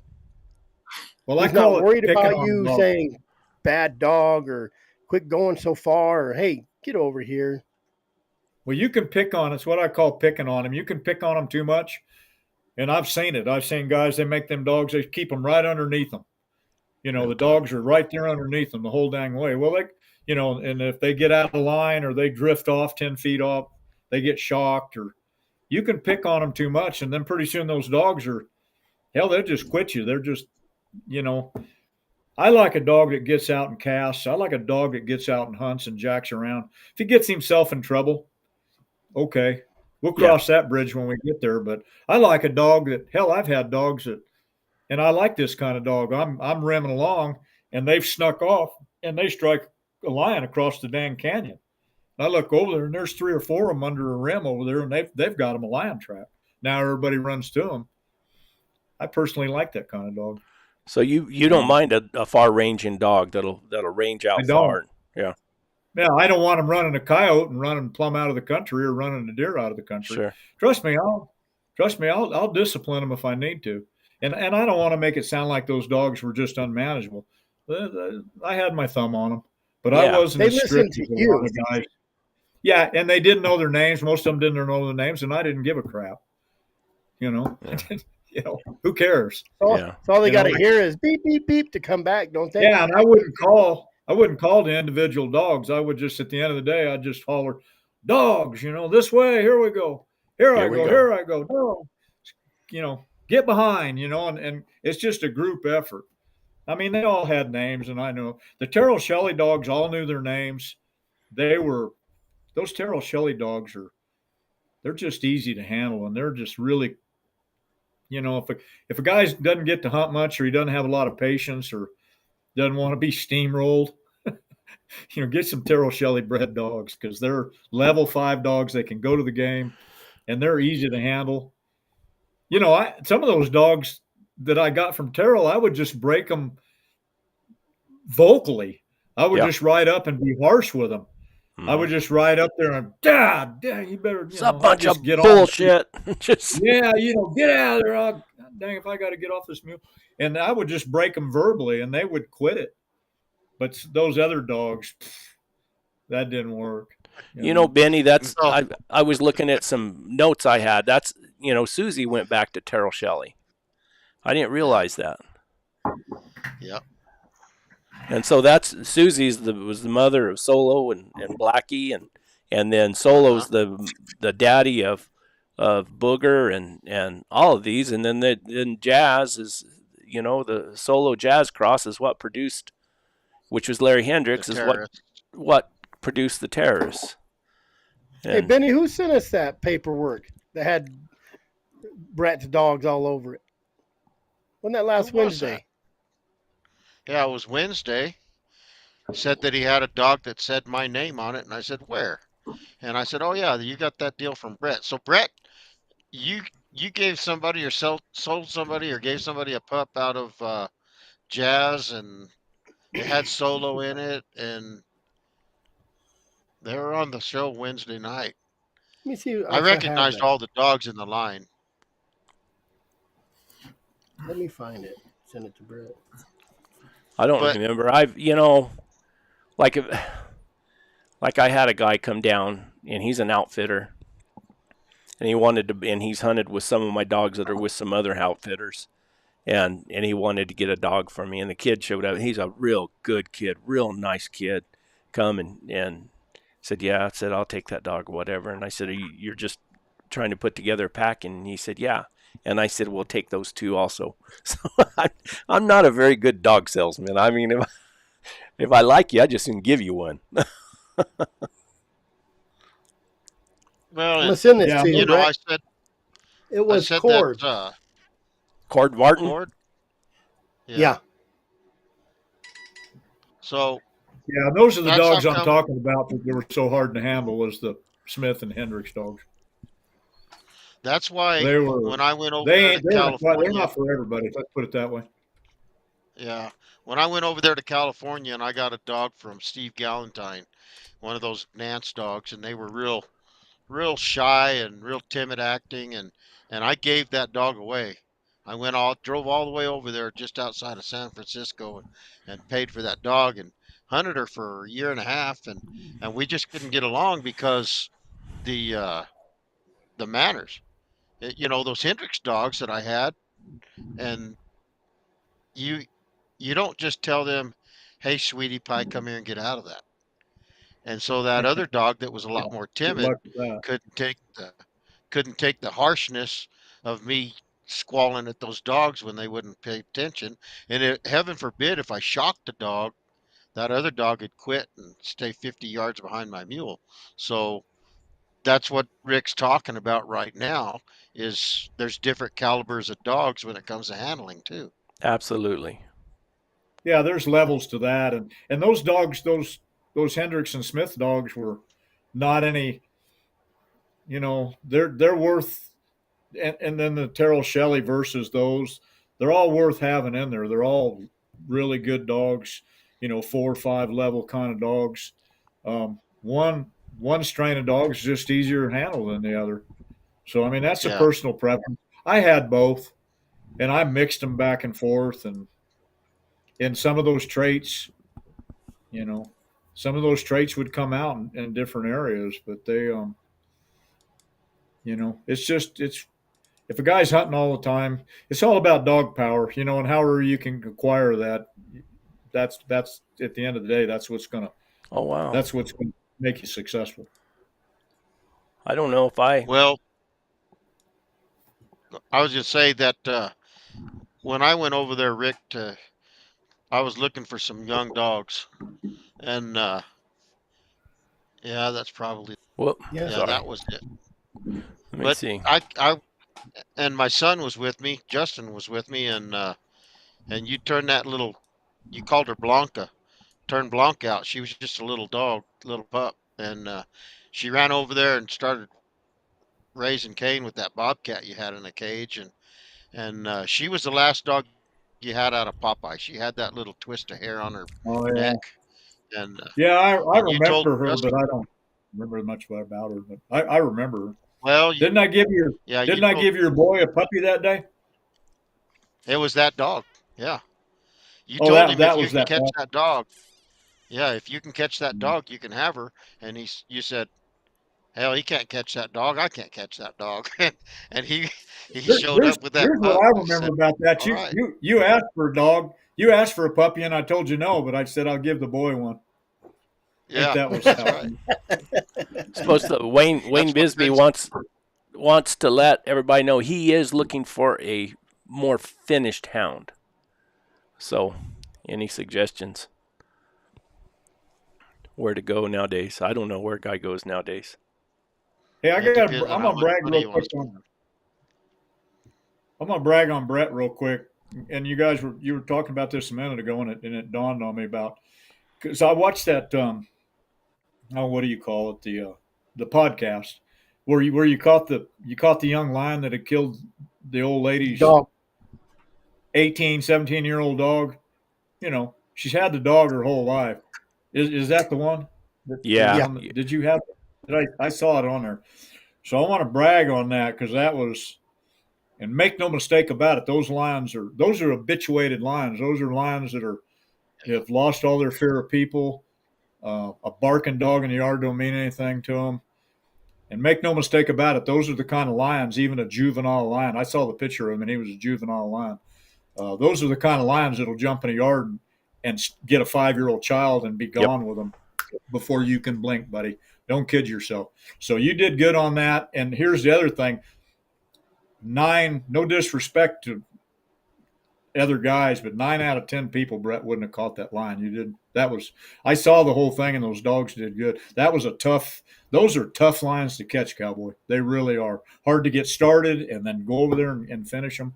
That was a good lick. So, I got to good for you. brag on my old booger dog. I couldn't start that lion right there where he killed the dog. I couldn't start it. And so I moved the dog. Now, I you're thought, going to start those in the yard. They just yeah, no, we it's hard couldn't. to start them right there. So I went down. I thought, in my mind, I Right. thought, well, that lion's probably going down to the river down here because the river was right down the driveway. And so I went down to the river, but there was that canyon. There was that arroyo that was right off to the side of her yard. And Yeah. I was down, and most of the dogs followed me except Booger. Booger didn't go down there with me. And I was looking around, all of a sudden I heard, whoa, like that. And I thought, that son of a gun. So I took the other dogs, and of course they heard him, and they went up there, and they hit that track and trailed her up that little old rough, nasty arroyo and caught her up there underneath a bush. But that lady, I really Did felt good. sorry for that lady when I got there. She Sure. said, I'm taking care of my granddaughter. I'm taking care of my granddaughter, and I don't even feel like I can let her stand at the bus stop right now with this I was lion. going to say there was a bus stop. close by. Yeah. And she said, I can't even take my kid to the bus stop. And I said, ma'am, I said, I'll just do the best I can. And I'd do it for I'm not a professional. I don't do it for money. I want to go catch a lion. And we ended up catching I her. bet she doesn't donuts. The lion wasn't as scared of her either. I bet you. I wasn't there, but I bet you a dozen donuts. The lion wasn't as scared of her or anything else. She said absolutely not. She said she was she was in the yard throwing stuff at it while it was killing her little dog right in front of her. Right there. And that lion didn't pay a lick, and she just picked her dog up and took it out of the yard. And I've been around those kind of lions, and you did good on that because, like I said, make no mistake, they can snatch a 2-year-old child and be over the fence and gone with them in a hurry. And I kind of got worried because I didn't want to tag the lion, and but I went straight from there, and I went straight to the Game and Fish office, and I talked to them. They were really, really pleasant, really nice, and came out and said, well, let's take a look at it. And they came out and looked at it, and I said, I just didn't have time to get a depredation permit or whatever you're supposed to get. I said, I got the phone call late last night, and I knew I had to be there early this morning because it was a summertime lion. And they were real nice. They said, no problem. Well, it's too much at stake, and they know that. So unless they're just complete idiots, No, they were. Too much at stake to deal like that. They were super nice and understanding. The only thing they didn't let me do is I wanted to cut the dew claws off of them because I collect the dew claws. And I asked to cut the dew claws, and he said, the Game and Fish guy said, sure, you can cut the dew claws off. He said, if you tag it. I said, no, I don't want to tag this thing. Should have cut them off first and said, that's how I caught it. They probably, Dogs must have ripped it off. I could have cut them off, and I bet they never would have checked and known. But you think those pack of dogs could have killed that lion if you had 6, 7 dogs? Yeah, they would have stretched her. Yeah. If he wouldn't have come in and intervened, they had him. A story to not go any further than here. It's happened before. Let me tell you what. Those terror. No further than here, Brett. We're on the internet. And what, 90 something other people? Those terrorists they got their name legitimately. What happened 30 years ago stays in 30 years ago. Past the statute of limitations. Yeah, there you go. I'll tell you what, old Booger and those other pups, they're level 5 dogs. Most people wouldn't have caught. I've been around those situations. That's a tough deal, and you did good catching that thing. The only thing I've done, I don't catch many lions. I mean, but I've ruined dogs in the past. Jazz is one that I did ruin for a long time, and I've ruined dogs in the past, and I learned my lesson that the way I have to hunt and what I do with my dogs, I have to keep them working. And so I don't catch enough lions to be really too hard on them. But unlike Richard, I do put a good handle on my dogs. I want my dogs to really listen to me. And I have to call them off a lot of tracks that are trash too, that I know it's trash. I'm sitting there watching them and it's trash. And I don't go in there and just start frying their heads because they're trying to trash on me. I just holler at them, hey guys, that's a bunch of bull. Let's go this way, and I mean, that's. Well, don't pick on them too much. Yeah. Especially when they're lollygagging. Lollygagging. That was some John Clump. Booger and them started, and I kept looking at John. I kept looking at the dogs, and I was wondering what John was going to say, and the dogs were trying to start a track there and everything. Finally, John says with that unique voice he has, that's a bunch of bull. They're just lollygagging. I said, all right, guys, let's go. They're lollygagging. Him and I were driving through Wilcox one time. We had our horses up front in the stock trailer, and we had, 15 or 20 hounds in the back, and they were just barking and barking. It was an open top stock trailer. And they were just barking and barking and barking and barking. And John was driving. I said, you want to pull over? I'll go back there and I'll school on them a little bit. And John said, nah, Rick. He said, they're just having a little fun. Brett's dogs are lollygagging. Yeah. Mine were lollygagging. His dogs are having fun. He said, nah, Rick. He said, they're just having a little fun. And I said, good enough. He tried to call me during this live just a little bit ago, John Clump. I left him a message and said, when are we going to go do some gold digging? And he called me a little bit ago. I texted him and said, hey, I'm on the live. And He left me a big message. Let me know. Let me He's- know when you're coming down here. I tell you what, now I don't know if it's his voice or what it is, but he does have a knack with dogs. I mean, he absolutely has a knack, an understanding that's He pretty reads cool. them. Yeah, pretty Reads cool. them. And they I like think him. they read him. Yes, exactly. It's amazing to watch. That's the best lion hunter ever, gosh, probably in reality. Yeah, The guy that he- has a relationship with his dogs mentally. Well, He he's has- just a good hunter and a good houndsman and just a all around good guy. But I mean, he's and tough. I mean, man. that's a mountain tough guy.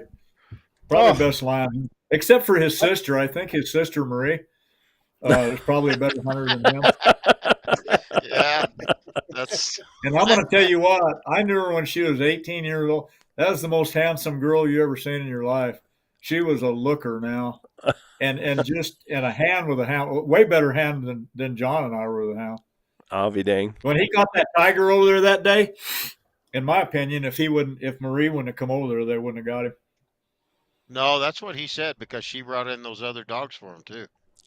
Well, there ain't no sense in lying about it. He knows. I know the story.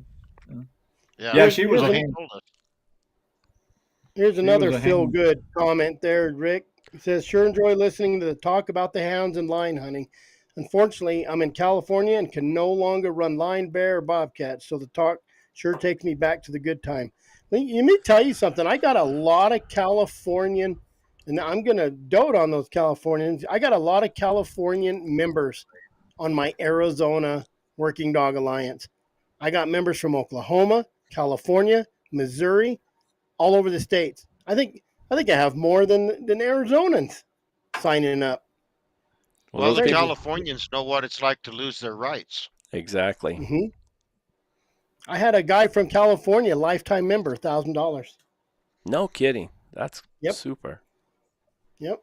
I'll take my brainwashed idiot's statement back. I'm working with them guys. I said, don't worry about Brett. You can be a You jerk. don't remember he said that anyways. No. I just, guys. in my defense now, and I've said this a jillion times, I didn't, to me, California is California, but they say that it should be split down the middle and that Northern California should be a different state. And Yep. They tried it. I think I in 74, they I tried it. stand corrected about that. Oh, Susan Stone, Mr. Clump. Susan Yeah. Stone, this has been one of your best. That's because me and Brett said, you know what? It's called interviews and stories and tells. We need to start getting back to interviews, and we still talk all of our crap. Don't think that's going away. Oh, This has been one of your best interviews, and it got even better when you brought up Mr. Clump. yes, sir. Mr. Who's that? Clump adds. Mr. Clump Who was adds that? flavor to That was anything. Susan Stone. I don't remember where she's from. I haven't seen her on here for a little while. Isn't she an Hey, actress? Susan, send a picture of your bass boat. No, I'm kidding. Jeremiah Flaw says we're taking California back soon. Yes, I sir. believe in my heart we will. Yeah. I really do. I think I don't know if it's going to be this year or in the next 4 years, but I think there's going to be a big push and effort to free California from the communism. I really do.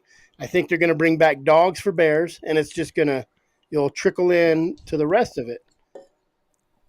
That's how what good I've was said. today, I've guys? said that for a year now. How There you good go. was There- today? There's a good question by Rick Cooley. What about states that have seasons and running seasons? And that means where you're not allowed to harvest the lion. Are you hurting young dogs, pulling them off of trees in running season? By not shooting the lion out to them, just calling them off trees. Yeah. I think you make a better dog if you get to chew on them a little bit. That's what I think. Yeah. I don't think you have to chew on every one of them, but I think they need to do a little bit of work. I mean, you can if you put a boxer in and spar his whole life, you're not going to know what his potential is as a boxer. And Until I think he's it's in a kind real of the fight. same scenario. Yes. See, that's tough Because for what me I- because I just hadn't done it. You know, I hadn't. I don't know Yeah. how to answer that. Guys, excuse me for a minute.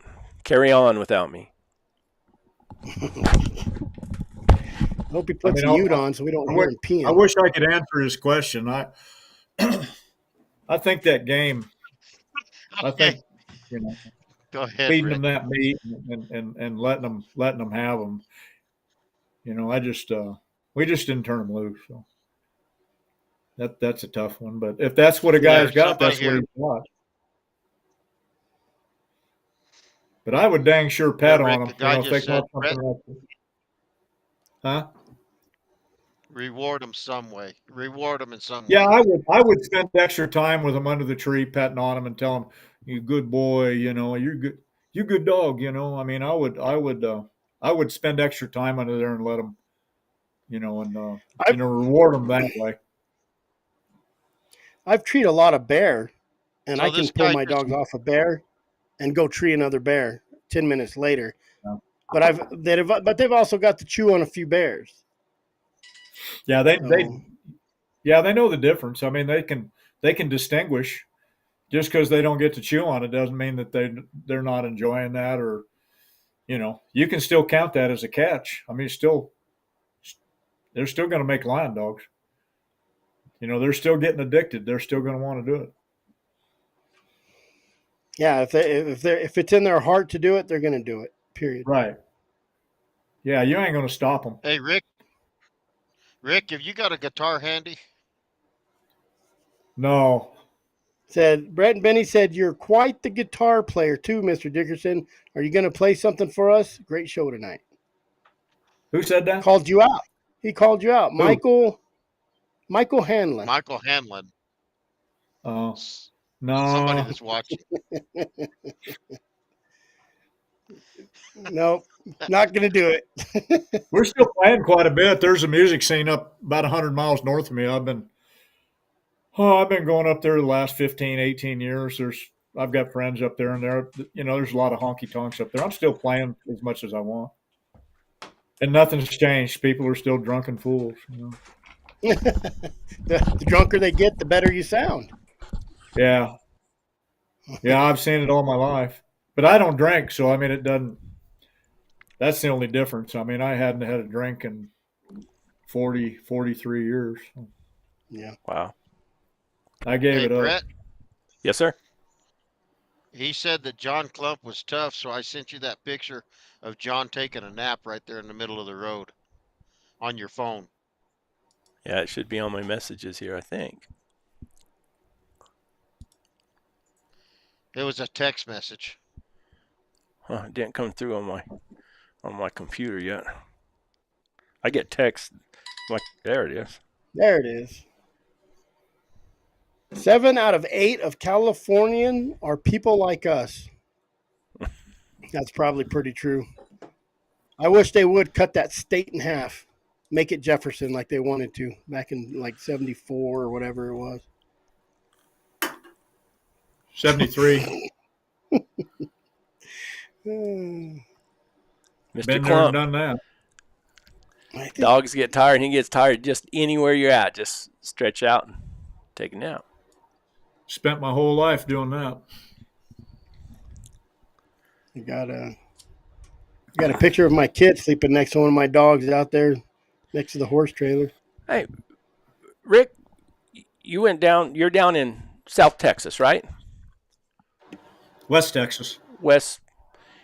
How about running some of those running walkers they use for bobcats? Have you ever experimented with any of those with your dogs? No, if they had it in them, I didn't know. Like I said, I've just had, early on I had some outside dogs. I had one of those slash ranch hounds, the Dub Evans hound. Yep. I had one of those that a guy bought, and anyway, he bought the dog, and then his wife made him quit hunting, and so he called me and said, "Hey, this dog, come get him." And he had a couple of Terrell Shelley dogs that I knew. He had Lil, and so I went over there and got him. And he had one of those slash ranch hounds, and and I kept him till he died. I mean, he was really a good hound for a big dog. He was God. I mean, he was like 75 pounds, but he got around good and he was tough. And Have like an extremely good I nose. had those, and then I had the sir. Have like an extremely good nose coming from that Slash Ranch Do stuff. what? Have a Yeah, really good he nose. was. Yeah, it was almost annoying. Yeah, it was almost annoying how cold nosed he was. But he was a good dog. I called him Snoopy, and I kept him till he died. But I had the Goswick stuff, the Terrell Shelley stuff, and then the Hendricks and the Smith stuff. I got a dog when I was younger from John. I can't remember her name, but Dandy. she was huh? Her name was What was her Dandy. Dandy. Dandy. And she was a little, Yeah. she was a little pale colored dog, kind of light, had a little light fawn colors in her. And she was a level 5 hound. I caught a lot of lines with her. She was a real deal.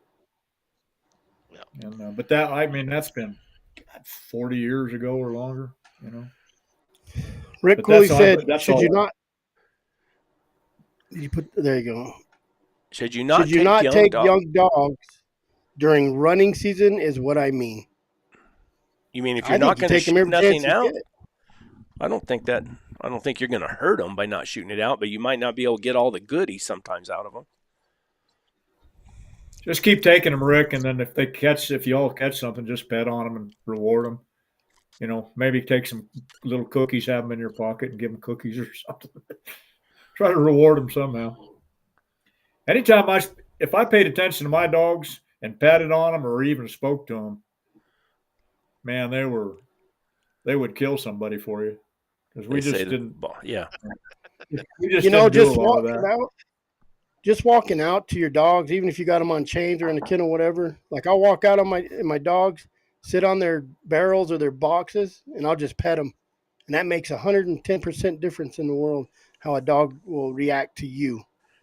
What and then believe. when you're out, I don't know. I could be corrected here, but you're out and you got some dogs that are trailing. You got a couple young dogs with you, and they're not going to those other dogs, and they're hanging around you.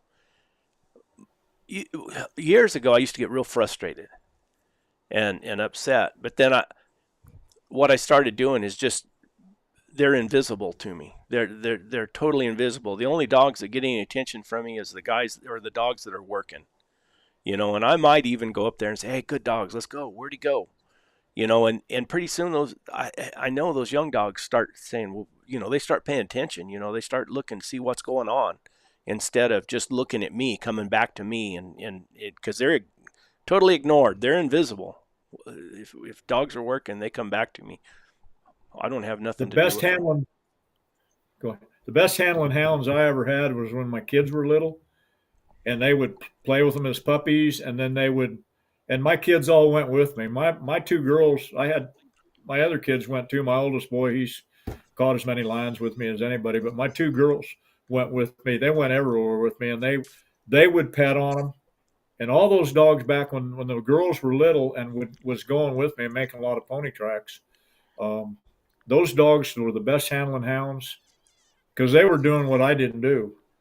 I mean, they would pet on them and sneak them cookies, but once they got bigger and grew up and left, and then it was just back to me. You could see the change in those dogs, the way they were being brought up and the way they handled them. Yeah. Does that make sense? It's one of my pet peeves, and maybe I even overhandle them sometimes. I like a dog that just, they all go get in their pens, they all load up, and they all come to me when I call them. And I work real hard at doing that. But also, I got to have a pretty decent handle on them because of how I hunt, and I don't catch that many lions. Yeah. No, everybody does it different. I mean, me and Terrell Shelley and we've hunted a lot. And Terrell's his best lion hunter in the world, and I've learned a lot from him. But we hunt differently. He keeps his dogs real tight to him, doesn't he? Yeah, he's more of a disciplinarian than I am, and he likes a lot of order and structure, and there ain't a thing wrong with that. Yeah. But he would come down, and he came down here for 15 years every winter, and we caught a lot of lions together. He would just come down and stay 2 weeks, and we would go and mix those dogs. You know, that's one of the few times I see where that worked. But it would drive him crazy that I wouldn't make them hounds mine. You know, he would get on me. He said, "You need to go there. You need to go there and beat her." And I said, "Beat her for what?" And he goes, "She's not listening to you." And I said, "She's 13 years old. She don't. What are you gonna, She's not gonna. what are you going to whip her for?" You know. He said, "Well, she doesn't listen." And I said, "Who cares? Mike Let's Ruth's just real. hunt." Mike Ruth's real loose with his dogs. He's real. We were riding up through there. I was taking him to where that big Tom had killed that elk, and I'd caught the lion the day before, and we were riding up through there, and one of those dogs took off. Wah! And I just looked at Mike, and we just kept on riding. And I looked at him, and I said, "Mike, what do you reckon that dog's doing?" He's just chasing a coyote. He'll be back here in a little while. That was it. No concern or nothing, you know, just. And by golly, we didn't catch that same Tom, but we did catch a lion that day. Who's the one that said when he took off after that deer that he'd chasing a deer, and he said, "You don't care he's chasing a deer," and he said, "I'd be more mad if he didn't." Who told that story? I don't know, but I've heard guys say, "Well, if you're going to chase it, you better chase it to catch it. You don't dilly around with it." I wasn't that lenient, but pretty close. Pretty close. You know. I'd always heard that Yeah, Terrell kept his dogs real tight to him. And then I've also heard, you know, I don't know if it was about Terrell, but about someone who I forget who it was, said, "Man, they got some good dogs." They said, "Oh heck, he's the best dog he's got." We've caught a lot of lion together and made a lot of pony tracks together, and he's a hand. But our hunting styles are different. But the interesting part is when he would come down, we would catch lions. You know, if you're a lion hunter, it doesn't really matter. You know, the styles are, you know, conflicting. You know, Yeah. If you're a lion hunter, you're going to catch lions. Yeah. You know, and them dogs would all work together. I mean, they would. You know, they'd honor each other and everything. Yeah, he would in the morning. He said, "What are you going to take today?" And I said, "I don't know. You take what you want, and then I'll just take a little handful or something." And you know, but we would always have a little handful of each. You know, but I would. I've always been scared of Terrell, so I just did what he wanted to do. So. Yeah, Terrell's I bet he was a double tough sucker. Yeah, he's somebody you don't want to mess with. I imagine. Yeah, he's got some health issues. He's got health issues, and I'm still scared of him. I know. He likes that. He confronted me there at that get together. He told me about YouTube. He just looked at me and said, "Well, YouTube, how come I'm always getting these half-naked women on my YouTube? That YouTube's this and that." I just looked at him and said, "I'm sorry. I don't have anything to do with that." No, sir. No, sir. It you know, and he's not in the best of health, and it scared me. And I thought, no, I don't want him to get too mad at me. No, I knew him when he was 26, 27 years old. He was firecracker. Stout now. Well, I knew him from he's just stout. Knew him from the ropings, and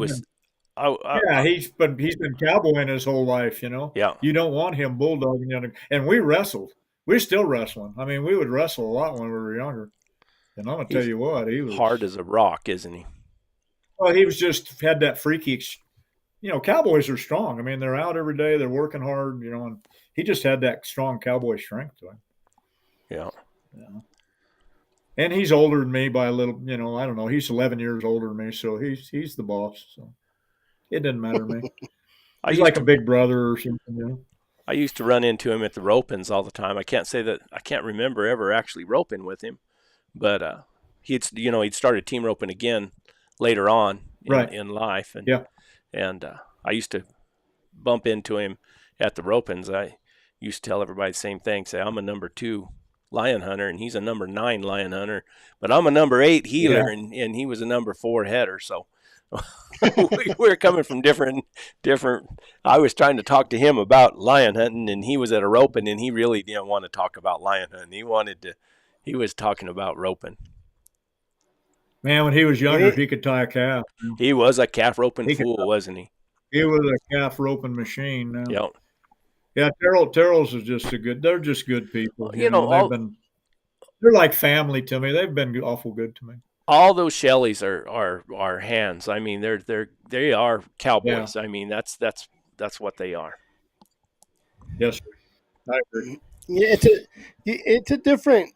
I think I respect the whole old school camaraderie because you could get in a fist fight and drink a beer later. Like there was still these days, everybody's so trying to get a lion first or get more lions or a bigger lion or your dog's better. Back then, like you said, there was a respect value. And you know who was the boss and who wasn't the boss. You know who was a lion hunter, and you didn't Right. you didn't trespass on that. These days, they try to trespass on everything you do, and there's no more whoopsies. You know they call the cops on you these days. You little whoopsie. Whoopsie can get you in trouble. Oh, I mean, it's always been that way, but it's really bad now. Oh, you just talk a little shit, and they'll call the cops on you. Oh, I all know. that trying to one up or worry about what everybody else is doing, that just keeps you from getting better. When you're focused on what if I'm focused on what Brett and Benny are doing, and I'm worried about it, and I'm being jealous-hearted, that just keeps you from getting better. In my opinion. Yeah, exactly. That just puts you down. That's right. Yeah. Yeah, and who even cares? It's none of your business what anybody else is doing. Focus, pay attention to your own business. That's exactly right. Exactly. I think the best advice. That's just the way it is. I think the best advice you ever hear is do what's good for you. If you're hunting 10 days a year, then your dogs are good enough for you. Then that's your business. You know, whether you're catching 11 lions, no lions, or just getting out in the woods, or you're catching 100 lions, whatever works for you. Absolutely. If you're wishing everybody well, that will come back to you. That's what I believe. You know, unless they're just doing something wrong or jacking with you or your family. You know, and if that's the case, whoopsie. Whoopsie. Whoopsie. Whoopsie. Yep. That's it is what it is. I had a whoopsie here a couple years ago. They called the cops on me. And it was over a lion track. It was terrible. The guy come out and I was on the irrigation ditch and I had my dog on a leash because the highway was right there. And I was trying to figure out where that lion went. And guy told me come out and started bullying me, trying to tell me I couldn't be where I was. And didn't work out so good. No. Whoopsie. And then the cops came. And then not only did the cops came, but the game and fish officer came. Anyway, we'll let that story die right there. Whoopsie. What is whoopsie right out of there? Oh, hell. It didn't die that fast back then, Brett. You were still mad a week later. Oh, I know. I was still mad. Every time I drive by that place, I still get mad. I was going to say, Brett's getting fired up right now thinking about it. This is my first time on here, and look what's happened. Look what I've done. You created a brand. Whoopsie. Whoopsie, yeah. Say, buddy, you don't want me You don't want me to pull any of this whoopsie out on you, do you? Yeah.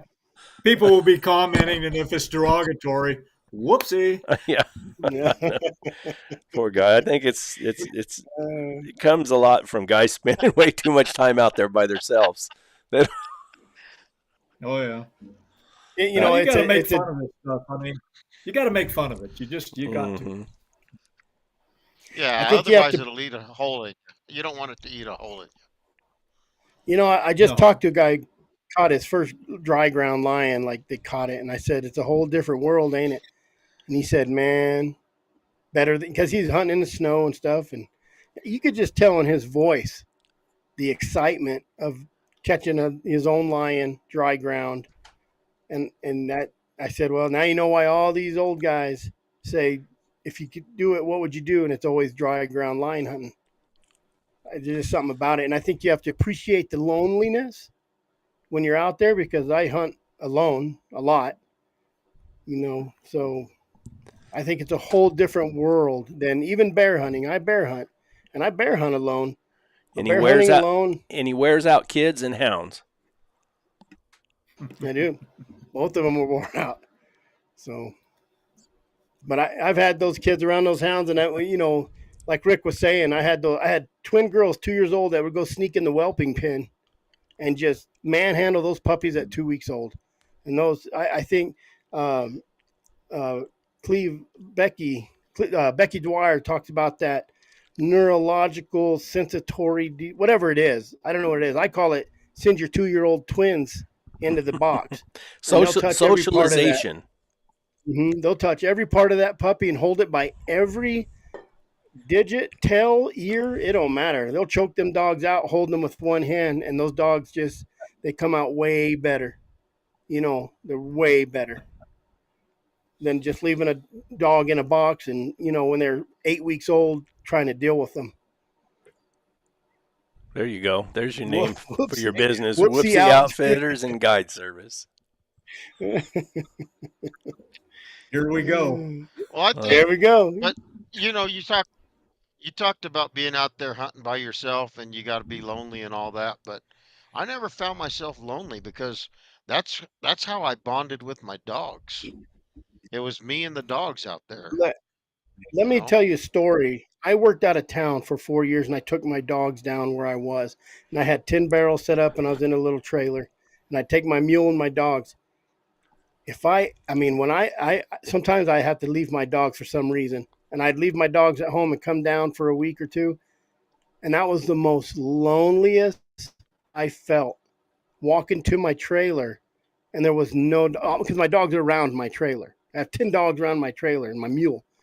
And it was the most lonely I ever felt in my entire life is when I was down there alone and didn't have my dogs with me.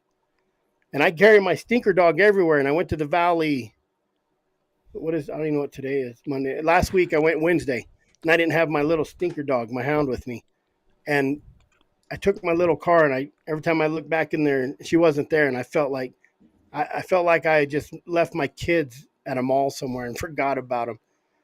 So you have that relationship with your dogs more than anything in the world, especially when you're out of town and that's all you have. And when I didn't have them, it was a sad deal. I'd be on the phone with my wife. I'm like, damn, man, I feel lonely. Like nobody to yell at, no chains going in and out of the dog box, no feeding them.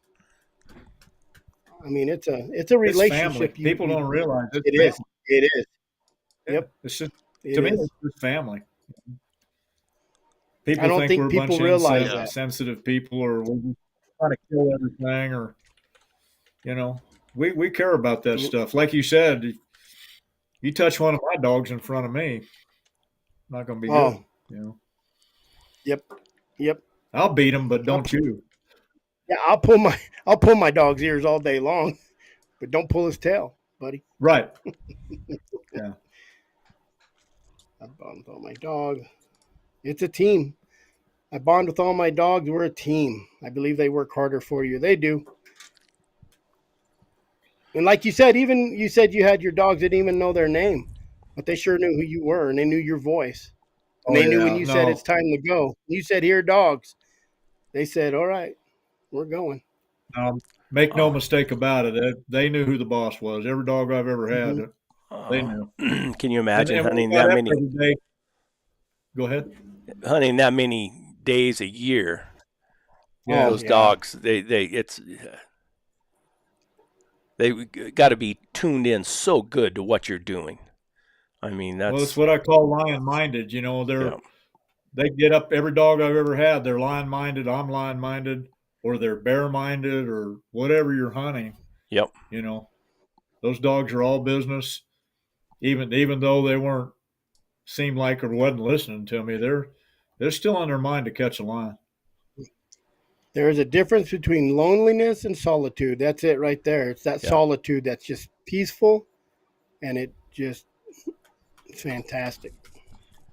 That's what I always said. I lived up there off grid. I had that place for 10 years. I lived up there for 3 years. And until the weekend when my wife would come up there, I was all by myself. I mean, in the middle of nowhere. but I never felt, of course I had my mules and my hounds, but I never felt like I was missing anything. Never felt like I needed to be anywhere else. And I just barely had television up there and had no communications, no cell phone service or anything. But it just was such a freedom. You just felt free to do whatever you wanted to do.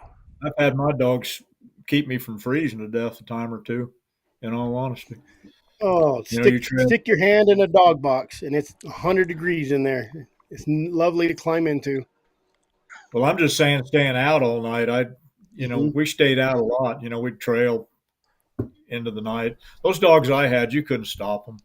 I mean, I would try to stop them at dark 30, but not on a good lion track. You ride up there 200 yards, then you hear a couple of them behind you. They sneak back off, and they're back down. So I finally just gave up with that. That's part of the reason we were hunting at night because of the heat, but some of that was just you just couldn't stop them. That's where you ended up, yeah. At night, you go up there at 10 o'clock, 12 o'clock, and jump the line and catch them. Well, we were in the Van Horn Mountains many years ago, and it was bitter, bitter cold. And I always remember this line, and we'd trailed this wild female, and it was real ledgy, a lot of big boulders, and it was super ledgy in there. And we trailed this thing all day long, and we finally got her up about dark, and they jumped her, and they were running her through some ledges there, and they had her stop several times. And so now it gets dark, and still can't. They still couldn't stop her. So we get down there, and I didn't have any matches, and it's too dark to travel. So I had my mule, and so I unsaddled him and just tied up. And I was in a big bunch of boulders, and I always remember this.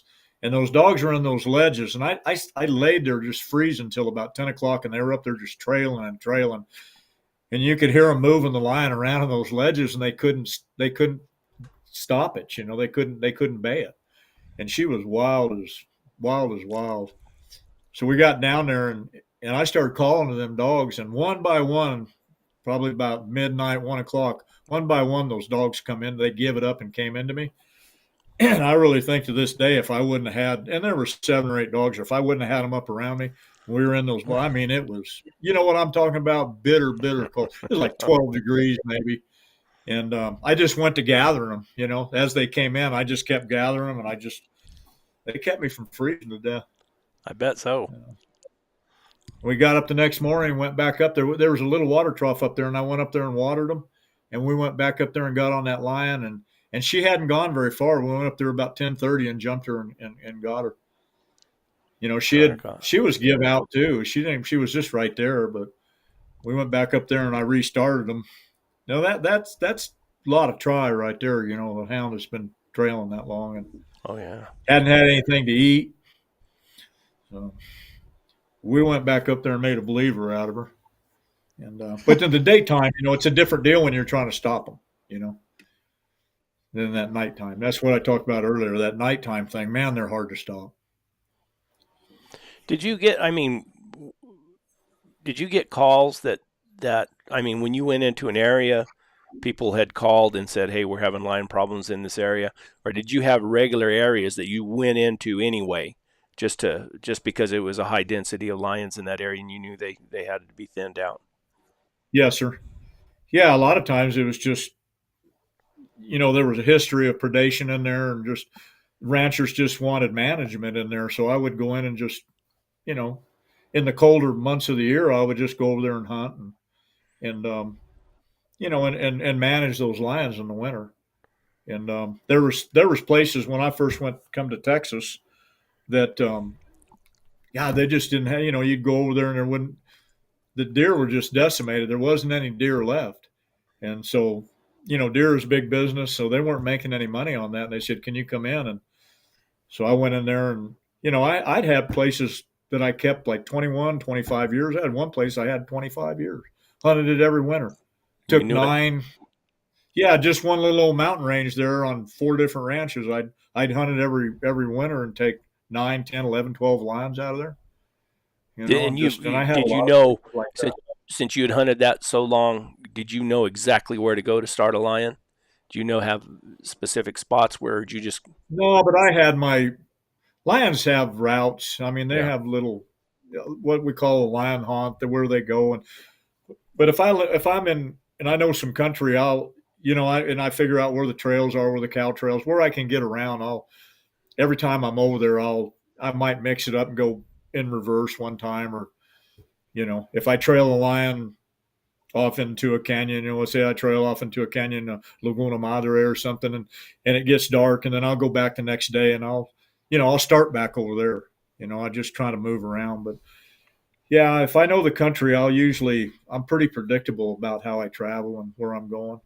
And yeah those lions, the behavior, once they go on a place, once they scrape in a place, once they once they urinate or deposit some scat there, it's a territory. That's their home range. You can go over there and like you're saying, you can look at a saddle or places that they're gonna scrape in the canyon. You can go over there and strike them. and what's that But you I got wouldn't just go over there on purpose. I would because if you do that, you might, you only got to miss a lion track. A lot of guys don't realize you only got to miss a lion track by 6 inches. If you miss it, you've rode by it. So I think if you slow down and hunt, you want to go up there to the saddle and check it, but hunt on the way up there. yeah and say you got a place where lions come in and scrape, or a tom's been coming in there and scrape, you remove that tom, is another tom going to pick that same spot you think to scrape in? They do. Yeah.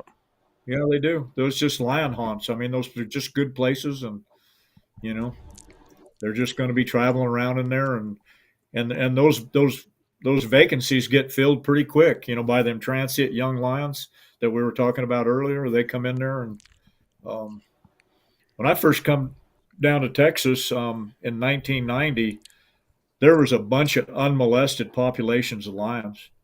I mean, I was just dumbstruck. I mean, they weren't hunting them, and the people that weren't hunting them wasn't, they weren't finished. They weren't catching them. They might have been trailing them, but they weren't catching them. I mean, there were some guys down here hunting them and being successful, but I was surprised that there was a lot of country that had an unmolested what I call unmolested populations of lion. That first year or two I was down here, it was not unusual. I mean, I was killing 15, 16, 17, 18-year-old lions pretty regular. Wow. Especially, and that's old. 15 years old is wild for a lion. I mean, but they just been there their whole life and eating, you're talking to the rancher and he said, they've had 3,000 head of Rambouillet ewes for 30 years. And he said, hell, we haven't raised a lamb crop in 20 years. He said, we mark 120% and we've shipped 10 or 20% the last 20 years. I said, well, I'll go over there and look. And you get over there and you go over there and take some dogs and, boy, you're into them, I kind of enjoy putting the management on them lions because they've been hoarding that country their whole life. They'll spend their whole life right there, Because they don't have to go anywhere to look for anything else. They got everything that's they need. their home. I mean, that's their territory. So they'll stay right there until they die. If something doesn't happen to a lion, we'll move in there. He'll set up a home range and he'll live his whole life right there until I come along or somebody like me or another lion kills him. They'll stay their whole life right there. How about down in that country? How big a range do they have, toms and females? Well, once again, it hinges on population densities. Yeah. So you got 100 nautical miles and you got a high population of densities. Those home ranges can be 25 miles per set of lions. But as the population density goes down, what happens is there's a lot of vacant country. So a tom, he's 2 years old, he moves in there, now he's 4 years old, and he's just circling. And in a low population density in like some scrub country or marginal country, what's happened is he just keeps gathering that country up. So now he's 8, 9, 10 years old, and his home range is enormous. Yeah. And he's got 10 girls that he's taking care of, and that's how they get the bigger home ranges. Does that make sense? Sure. So you got women. Ranges are smaller. You got women and you got food. What else do you need? Yeah, and that's their whole deal. And I don't find any fault in it. All they care about is deer meat and girls. Works for me. It's a good life. Good I was life. working for the game department years ago over there in Arizona, and we collared a lion. There was let me think what it was over there around Wickenburg. It was west of Phoenix there, and there was a range of mountains there. The Harquahalas and the Harkavars. There was two ranges of mountains there, and then down on the other end of it there was what they call Black Mountain, and it's just high desert country, but it's there's a low population and density. It's pretty scrubby but a lot of deer and anyway we collared this big lion, and I think he was 5 maybe when we collared him, and they would fly. They would get in the fixed wing there, and they would fly aerial transects, because they got telemetry collars on them. And he would be like he could be in the Harquahalas one week, and then they'd fly for him, and they couldn't find him, and then they would go over there into the Harkavars, and they would beep him up over there, and it was 30 miles. Those are corridors. Those are in between those mountain ranges, what we call a corridor. So and he would just pick up and go over there. And then he would be down in the Black Range. Time he was 10 or 11 years old, he had a big old home range and a bunch of girls that he was taking care of. And so that's how that happens. But if it in a high population density, he wouldn't have gotten away with that because there's other males in there and they've got their little home range. And let me tell you, if they cross that line, they'll fight to the death over it. Really? I've seen a lot. I haven't seen a lot. I've seen it quite a bit. Where you trail in there. Yeah, where they fight. And I mean, the area is just looks like a tornado went through there where they're on the ground fighting one another. And they'll either kill one another or one of them is dead. And then you hit the other one, you trail him up there 1/8 of a mile and he's in pretty bad shape.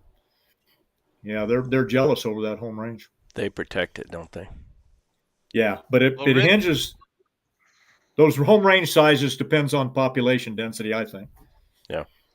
I remember, Rick, that Tom Lyon that what was his name? Jackson. A buddy of yours that did your mechanic work. Anyway, Lee. that Tom Lyon, the Tom Lyon that he killed over there in Upper Holmes Creek, over there in the Bloody Basin country, and that lion was all scratched up and had old cuts and fresh cuts. And you got on the phone with George, and George says, "Get back in there because he's fighting with other lions in there, and there's got to be more lions there." Yeah, there was another big Tom there, and I think we ended up catching him and like maybe a couple females over there. That was over there on the upper end of that New River Mesa and all that country over in there. Yeah. Tim. That was right Tim there. Jackson. Tim Jackson, and that was right Tim there Jackson. that was kind of on the boundary line between the Lockett Place and the 51. Oh yeah, over on that 51. Yeah. Yeah, I remember. I think that was just me, you, and him over there, wasn't it? Or was there anybody else? In fact, no, it was just me and you and Tim. There was a trapper that found a lion kill over there, a deer covered up, and told you. Oh yeah, that was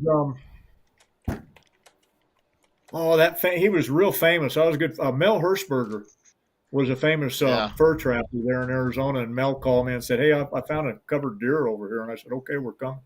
And we went over there that next day and run him around there. We caught him pretty quick there because we were there pretty early. As soon as it got light enough to see that ground, we were gone. Well, that was a big lion from what I remember. Yeah, it was a good sized lion.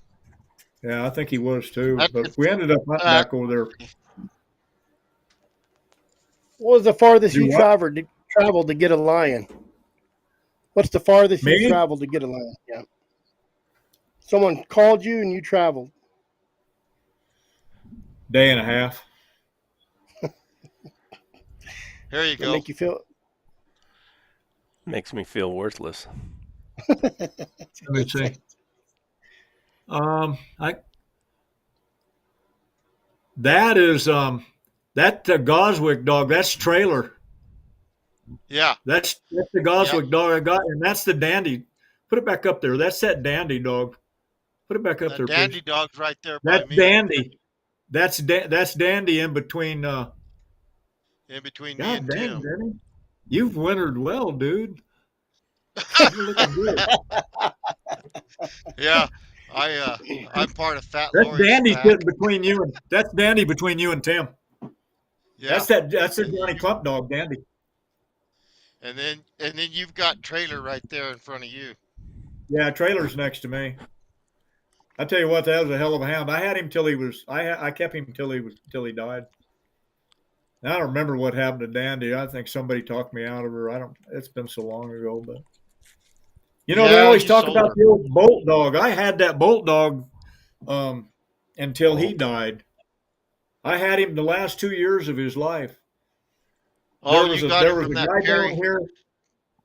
Perry Helmsley. Yeah, he bought that dog from Steve, and then brought him out Yeah. here and hunted him a little bit. And then those ranchers, that was over there on the Pecos River. Anyway, they called me. One of them guys called me one day, and he said, "Hey, we got this old hound over here, and do you want him?" And I said, "Not really." I said, "Y'all made that bed, lie in it." And he said, "Well, we don't know what to do with him. We took this dog away, and it's our dog now." And I got thinking about it. I said, because I knew Bolt growing up. I knew him when he was a puppy. I watched him start. I watched Larry start him, and I said, "You know what? I'll come get him." So I drove over there about three hours, and he was in a yard on about a 4-foot chain in a little old crappy doghouse. And I pulled up there and got out of the truck, and I said, "Bolt, you old son of a," and he got out of the thing. I think he recognized me. And he was pretty old at that time, and he goes, "Boo, boo," and I went over there and unsnapped him. And he run over there, was trying to get in the truck, and I had to pick him up and put him in the cage in the box, and anyway, I hunted him until he died. He just died under the horse trailer one day, but I had him and hunted him. And he went with us and was helping, I'll be But damned. I There was heard people another. talking about him. I had him the last 2 years of his life, and not very many people know that. Bolt. There was I always another heard guy. about Bolt. Yeah, there was another You guy what? that hunted those dogs. I'd always heard about Bolt a lot. Yeah. He was a level 5 hound, level 6 hound. He was Above good. I mean, above I knew average. him. I went over and got him because I knew him his whole life, and I'm glad I went and got him. He stayed there with us. Did you get any pups out of him? No, I never did try to breed to him, he just went when he wanted. I would go out there, and if he was standing at the kennel gate, and I'd open the gate and say, "You gonna go, or what are you gonna do?" He was just kind of like an old grumpy uncle around there. He just did what he wanted. And whether he knew his name, I don't know. I probably never even called to him by his name, but he was a Hendrix bred and trained dog. I can tell you that. That's what's Hammerhead. sad. That's what's sad to see. Like with my booger dog, when you go out and for years he's always at the gate meeting you, man, just wiggling and just happy. Yeah. And now you can hunt him for a day or two, and then you go out there and he's still in his dog box, and he just kind of sticks his head out of his box, like, yeah, I want to go, but I'm a little bit sore right now. It's sad and it's hard to leave without one of those good ones. I mean, it's hard. When I had him, I bet he was the last 2 years I had him. I'll bet he was in on 6 or 7 lions every year. I mean, I didn't take him every day because he was old, but he did like to go, and he'd rest up a little bit, and then he'd go 2 or 3 days. He was still tough. Yeah. But I bet he was, out of 45 lions, I bet he was, just thinking back on that, I'll bet he was, in on 6 or 7 lions a year. That's pretty dang good, man. Yes. When you're 105 years old, you take what you can get, I know he liked, we liked him. The dogs didn't mind him, and he fit right in. Let's put it that way. Hell, I'm 63 and I take what I can get. I had that journalist ask me, because I said, "That's my old dog. He's 11." He says, "Well, what do you do with them when they're done?" I said, "They're never done." I said, "Those dogs will go as much as you let them go." And I said, 95% of your houndsmen, unless you give it to some kid who wants to chase teaches little pups how to just trail, said those dogs will stick around forever. That dog will die with me. Said his Exactly. mom died with me. His dad died with me. Like, we don't just hit him in the head with the club Yeah. and throw him out in the No. hills like No, you no, hell no. anti-activists believe we When do. when they get to that age with you, they don't owe you nothing. They don't owe you a thing. You owe Nope. them. You owe them good dog food and a good bed at night, and to be Yep. able to go out and hunt when they feel like it. Yep. I would take them with That's a me, and perfect example. Remember your Popeye dog, Rick? When he got old, Terrell took him home and left him run loose, and he trail coons and whatever he wanted on the creek all night and lay up during the day, and Popeye just did what he wanted till he was done. He was retired. I would take him with me, and then but he would got old and he'd get behind. See, and that's the problem. I mean, I raise and train those dogs, and then I would take them. You know, they're 25 years old, and I'm still taking them. But you get up there and it gets rough, or you hit a line track, and those younger dogs, it's kind of sad, but they'll run off with it, and then you hear them 18 miles back there just trying to keep up.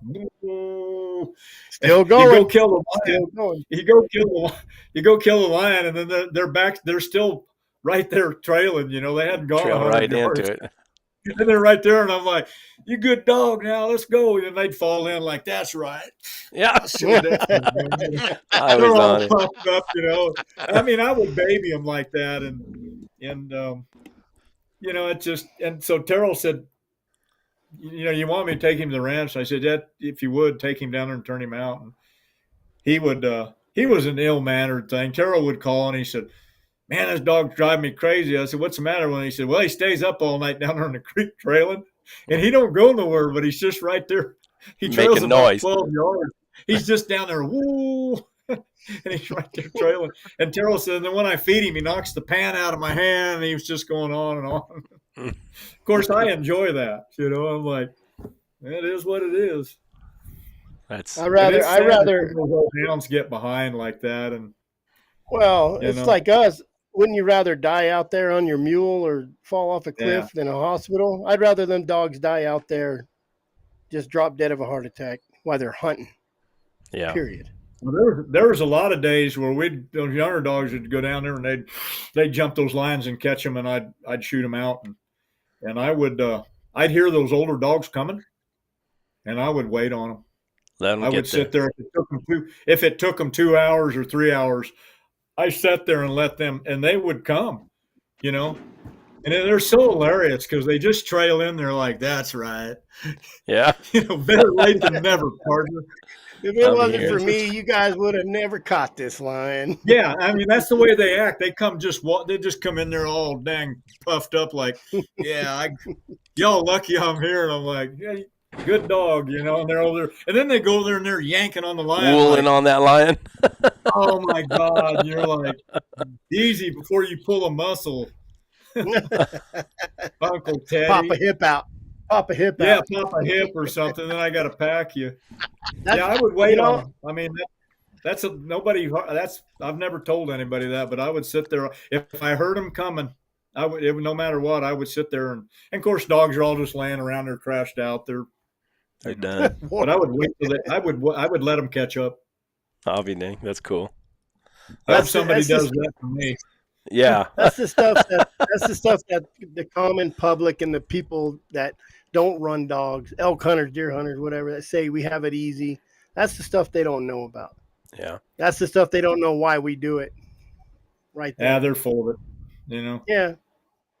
I mean, they're welcome to their opinion, but if you don't have the facts and you don't know what you're talking about, keep your pie hole shut. Exactly. Sorry. Whoopsie. Yeah. Whoopsie. Yeah.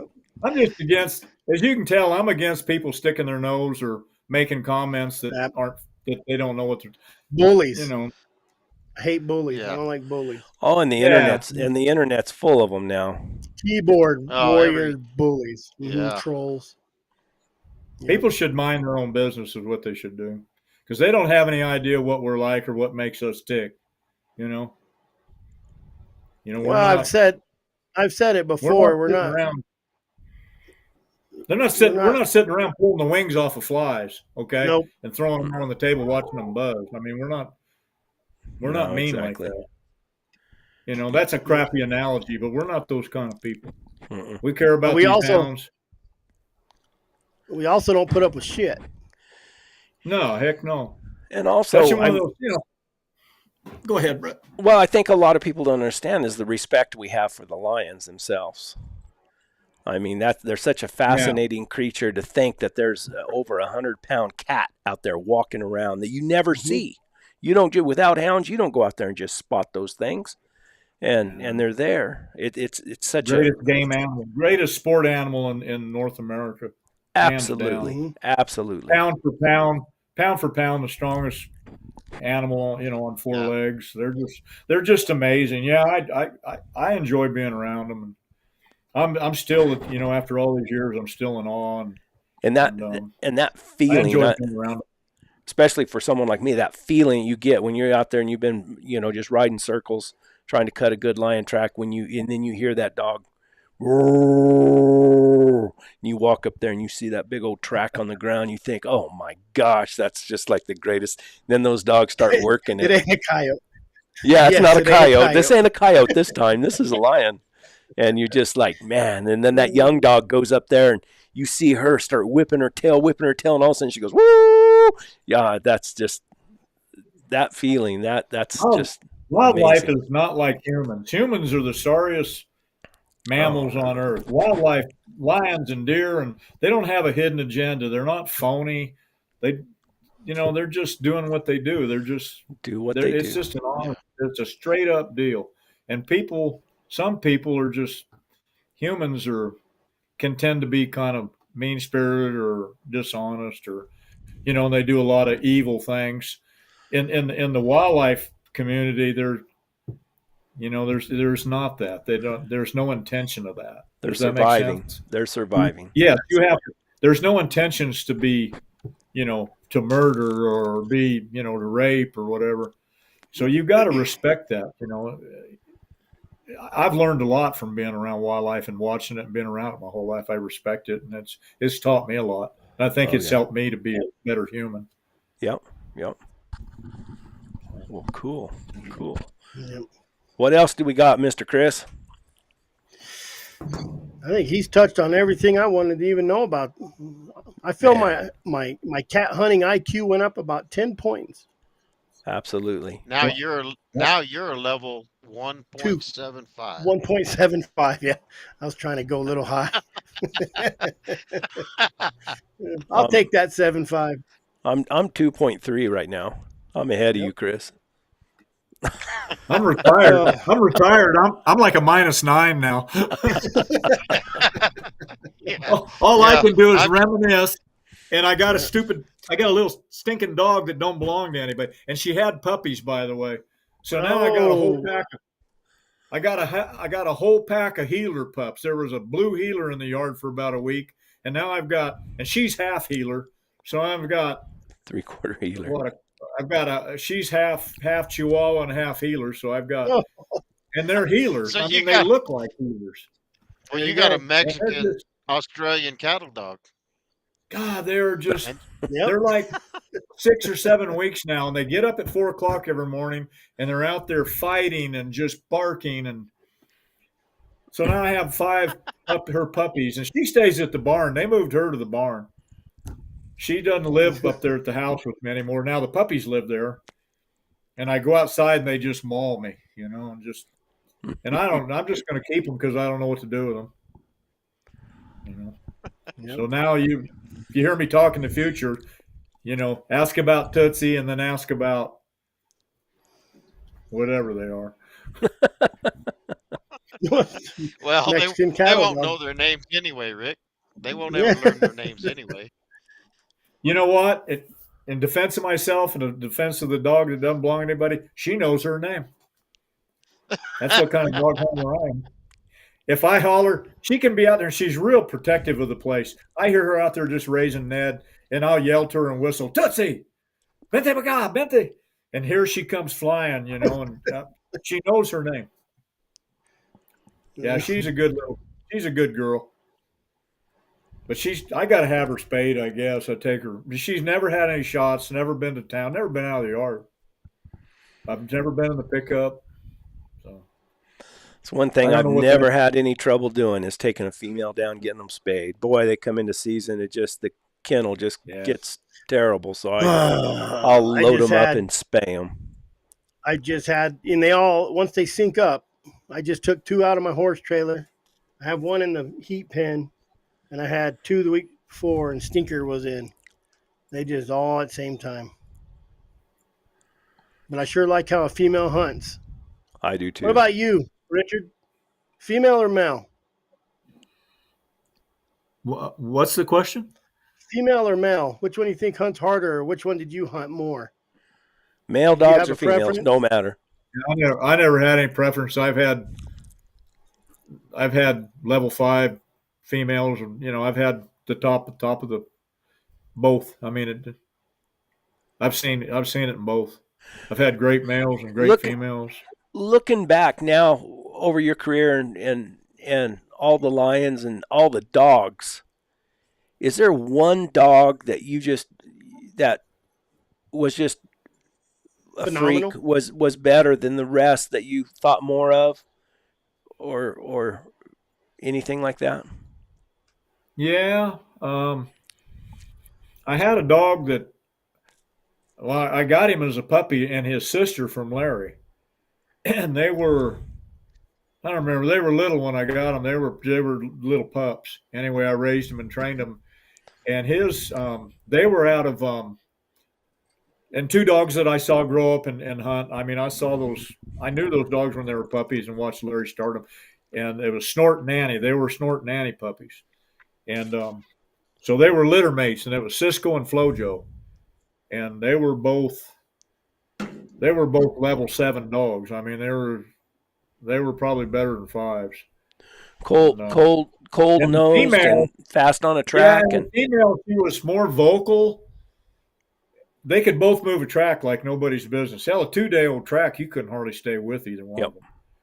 But Flojo, she was more loose with her mouth and just loose trailing. She was just, man, she was just the queen of. If she made a little loose, she'd just whirl and just pick it. She didn't make a lose very long. She was just really, really talented. And and Cisco, he was very quiet. He never would say anything. You'd see him banging his little tail, and he would just. I mean, he could trail really quick too, just as quick as her. But he was quiet, and when you heard him barking, if you heard him barking, he had the lion up. He had the lion jump when he would get to barking, and he sounded sorry like all of them. He'd be like, he had this little squeaking voice. He was like, woo, woo. And you'd hear him going, and you'd think, well, better sharpen your knife, But they were both exceptional hounds. The only difference between Cisco and her, or all of the males were tougher if a lion was on the ground. The girls were. I'm not saying they wouldn't fight. I mean, they had grit, but them males, they're males, Yeah, absolutely. They're stronger and they're more aggressive, huh? Well, they got a set of huevos and they want to brawl, and they. Yeah. But he got killed. A lion killed him right in front of me, and my fault. I mean, I was just I was 60 seconds, 30 seconds too late getting to him, and when I got up there, he got on top of him right there in front of me and killed him, and tried to kill a couple of other dogs, in front of me, which he didn't get it done, but he was an exceptional hound, and she was too. But if I had to pick one, which I thought was better, and he would bite. I mean, he didn't know his name. He wouldn't listen. And when I was breaking him, he bit me several times trying to break him because I broke him by hand. I didn't shock him. I broke him manually. And manually. I tell you what, I like that. You like that? Yeah. Manually. No Bluetooth on that. I manually broke that dog. That's the Christian version. How'd you break that dog? I broke him manually. But I'd get him by the collar and I'd be schooling on him, and he would. I'll tell you what, he was stout now, and he would bite. And I would tell people, don't try to touch him; he'll bite you. And I got to tell a quick story. My youngest daughter, Bug, she was way better than me with the hounds, and and really, I don't know. She was like clairvoyant. She was 8 years old, and we'd be running along there, and I'd tell her, I said, "What do you think, Bug? We're going to catch this?" She said, "Nah, I don't think we're going to catch it, Daddy." And I said, "Okay," but she always knew. She'd say, "Yeah, we're going to catch it." Well, you'd catch a lion, and those hounds, because they would pet them, and they knew those kids growing up. I mean, since they were El Cisco, he died. He got killed when he was 10 or 11, so he knew Bug her whole life. Because they would be out there fiddling around with him, and this dog was mean. So we caught a lion one time, and I still laugh about it today. So her and I went off in this real rough canyon, and it got a little warm. We caught the lion, and anyway, there was 8, 9, 10 hounds off in this canyon, and our mules were tied way over on the other side of the mountain because it was pretty rough going and real ledgy. And I told her, I said, "Hey, we ain't going to be able to get these donkeys off there in time." I said, "Let's just tie up and we'll go foot." And she said, "All right." And she's 8 years old and been in on, she started going with me. She's like 4 or 5. She'd been in a lot of line. She used to ride behind me on the back of the camel, on the back on the jockey there. And she would just hang on. And she rode till she was big enough. She informed me one day she was about 7 or 8. She said, "I'm big enough to have my own mule now, Dad." And I was like, "All right." So, but she rode behind me for years and years when she was little. So anyway, I told her, I said, "You stay here in the bottom of this canyon because it's a long climb back up out of it. It was getting hot." And I said, "You keep these dogs here because I don't want them to travel. And I'll go get the mules and I'll go around and get the truck and the trailer." And there was an old mining road, and I could kind of get off down there in the bottom a little, pretty close. And I said, "And I'll go around. I'm going to be a while. I'm going to be 2 or 3 hours. But I'll go around and then I'll come back up this canyon. I'll bring the mules up the canyon and I'll get you guys." And I said, "And you stay right here." And she had learned when I told her, I said, "You stay right here," because I'd left her a lot. I said, and I probably shouldn't say that, but that's just the way those kids were raised. When I told her, I said, "You stay right here. If you move, I'll whip you." Yeah. That's just the way we did it. And she listened. So I told her, I said, "You stay here and stay brushed up here and keep these dogs." I said, "Popeye's going to come with me because he's not going to get left. He goes where I go." This is the way he was. So I rimmed out and I got over there and I was gone, and I got the mules, and I went. That was a long time. I was ponying her mule back over there, and I jumped him in and I drove around over there. And anyway, I got out, got on my mule, and got her mule and was going up this canyon. And I got up there where I thought they were, and I kind of reined up, and I called to her. I said, "Bug." I said, "Where you at?" And she don't answer me. Oh no. So I called her again, even more sternly. I said, "Bug, where you at? Answer me." She comes out from under this bunch of white brush there and thorny bushes there. She had made her a little nest under there trying to get some shade in the bottom of that canyon. And she comes out and she says, "I'm here, Daddy. I'm right here." And she had taken the laces out of her boots and made a leash and had it on Cisco. Nobody in the world would have been able to put a lace leash on that dog and hang on to him. And she had him on a leash, and she had him all snubbed up, and Cisco's just looking at me like, "Wow, is she ever mean?" And I told her, and she had a 38. I left a 38 pistol with her. And she had the pistol in the front of her trousers, and she had this biting dog on the end of this leash. Nope. I said, "Girl, what are you doing?" She said, "Well, I got thinking about it." She said, "And if somebody came up here and the 38 didn't take care of her," she said, "I was going to sick this dog on him." And she said, "And I wanted to keep him with me." I said, "That's my girl." That's pretty good. Good story. Yeah. That's Anyway. I remember those two girls when you guys lived with us, Rick, and that Bug, she was a live wire back then, and she was little bitty. She's hell on heels now. When they were in 6th grade, she punched a boy in line. I got called to the school where they was here, and she was like, I don't know, maybe in the 5th or 6th grade. And her older sister, a boy was jacking with him in line, and so I get the story when I get down there. And she told me later. She said, "Well, I warned him to knock it off, and he didn't listen." She said, and those girls grew up with boxing and martial art. I mean, I was teaching them to be take care of themselves. And they can both do that to this day. But anyway, she cracks this boy and drops him in line. So they call me. They said, "Hey, you got to come up here." So I find out what's going on. I said, "Why am I here? You know, why am I up here? You know?" So I get the principal's like, "Well, we just can't have this." I said, "Well, tell little Bobby or little Johnny to keep his damn hands to himself." Once again, why am I here? You know, and she's a little bitty thing. She was like in the fifth grade. She just turns around the line, bam, bam, and bangs this guy. And then the oldest girl, Fawn, she was like, "Yeah, she dropped him, Daddy. She just hit him one time." And poor little Bobby, you know. That's cool. You know, who would even call in on a deal like that? Wouldn't that be embarrassing? I would think so. Yeah. You know, 40 pounds soaking wet little girl, and she decks you. Funny Yeah, how you remember that stuff as you get older. I would have just went to the back of the line, maybe. Whoopsie. Oopsie. Whoopsie. Whoopsie. I always tell a lot of young guys here, they all got kids. I said, y'all enjoy that and you all know that you wake up one day and everybody's gone. And Chris, you're a young man. Fact. Enjoy your kids, man, because you'll wake up and your pickup will be gone, your rope and rig will be gone, everything will be gone. Oh, it is. It is. I've lost a lot of vehicles to my kids, and that's a fact. Mm-hmm.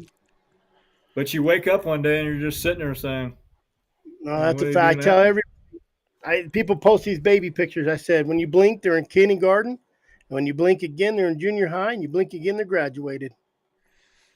It ain't fair, is it? Well, and there's a good story to end on, right? What's that, sir?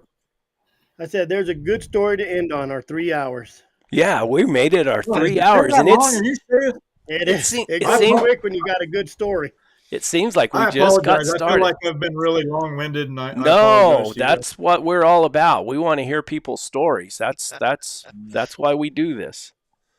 Well, invite me back. I'll come back on sometime. Yeah, please do. This was my favorite one so far. So that's really, exactly really why. This is why we classify Mr. Dickerson as special. Special. It's not because of the bussy road. Bus driver. Not to be confused with the bus driver. Window licker. Hey, Rick, I've traveled a couple 100 miles with you in my life. And if you want to drive a bus and come pick me up, I'll roll with you again. Absolutely. Yeah.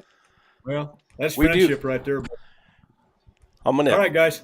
Richard's gonna come down and help me one of these days. He's gonna come down here and I'll film it too, so I can show you all my faults. You're never retired when you're a dog guy.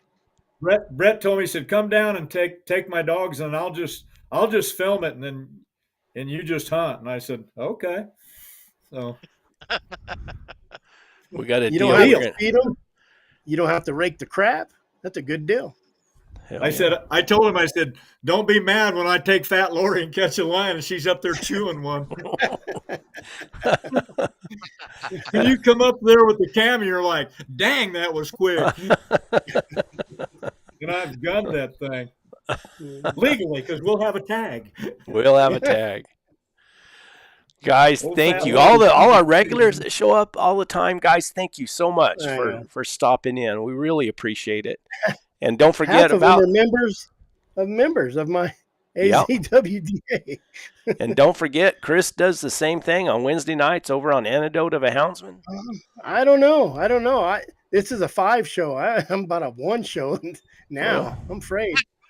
It gives you something to shoot for, Chris. I'm gonna have to get Bug. On my show just to so you probably tell some good stories, huh? Some truthful stories for a change. Hey, you better start with her older sister Fawn. If you go straight to Bug, you'll be overwhelmed. So yeah, next time. Yeah. Bring your guitar next time. Play us a song. Yeah, if I come back, I'll bring my acoustic. Maybe I'll sing you something. I still got to send you that song that my wife wrote. Yeah, I'd like to hear it. I'll send it to you here. I could have played this last weekend, but I didn't go. They had a gig up there, but I didn't go. I hadn't been going much. It's just, I go some, but it is what it is, Guys, thank you, Appreciate Benny. it. Thanks, Thank you, Richard. Rick, Richard. Thank you so Rick, much it's for good to see stopping you. in. Yeah. I know Yeah, Good. appreciate you guys. I know it was a lot of effort. He had to recruit one of his secretaries to set him all up here. So my wife is sending her a gift certificate. So Bless her heart. She just every single day she just shakes her head. She's like, "Wow, how did I get in this? How come I have to take care of this man? she carries me." I mean, I'm not gonna lie. She carries me, buddy.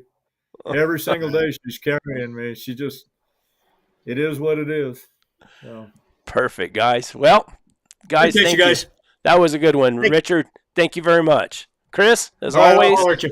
Mr. Benny, and all you Good guys, to see you again. thank Good to you. see Hey, Rick. Yes, sir. onward and upward.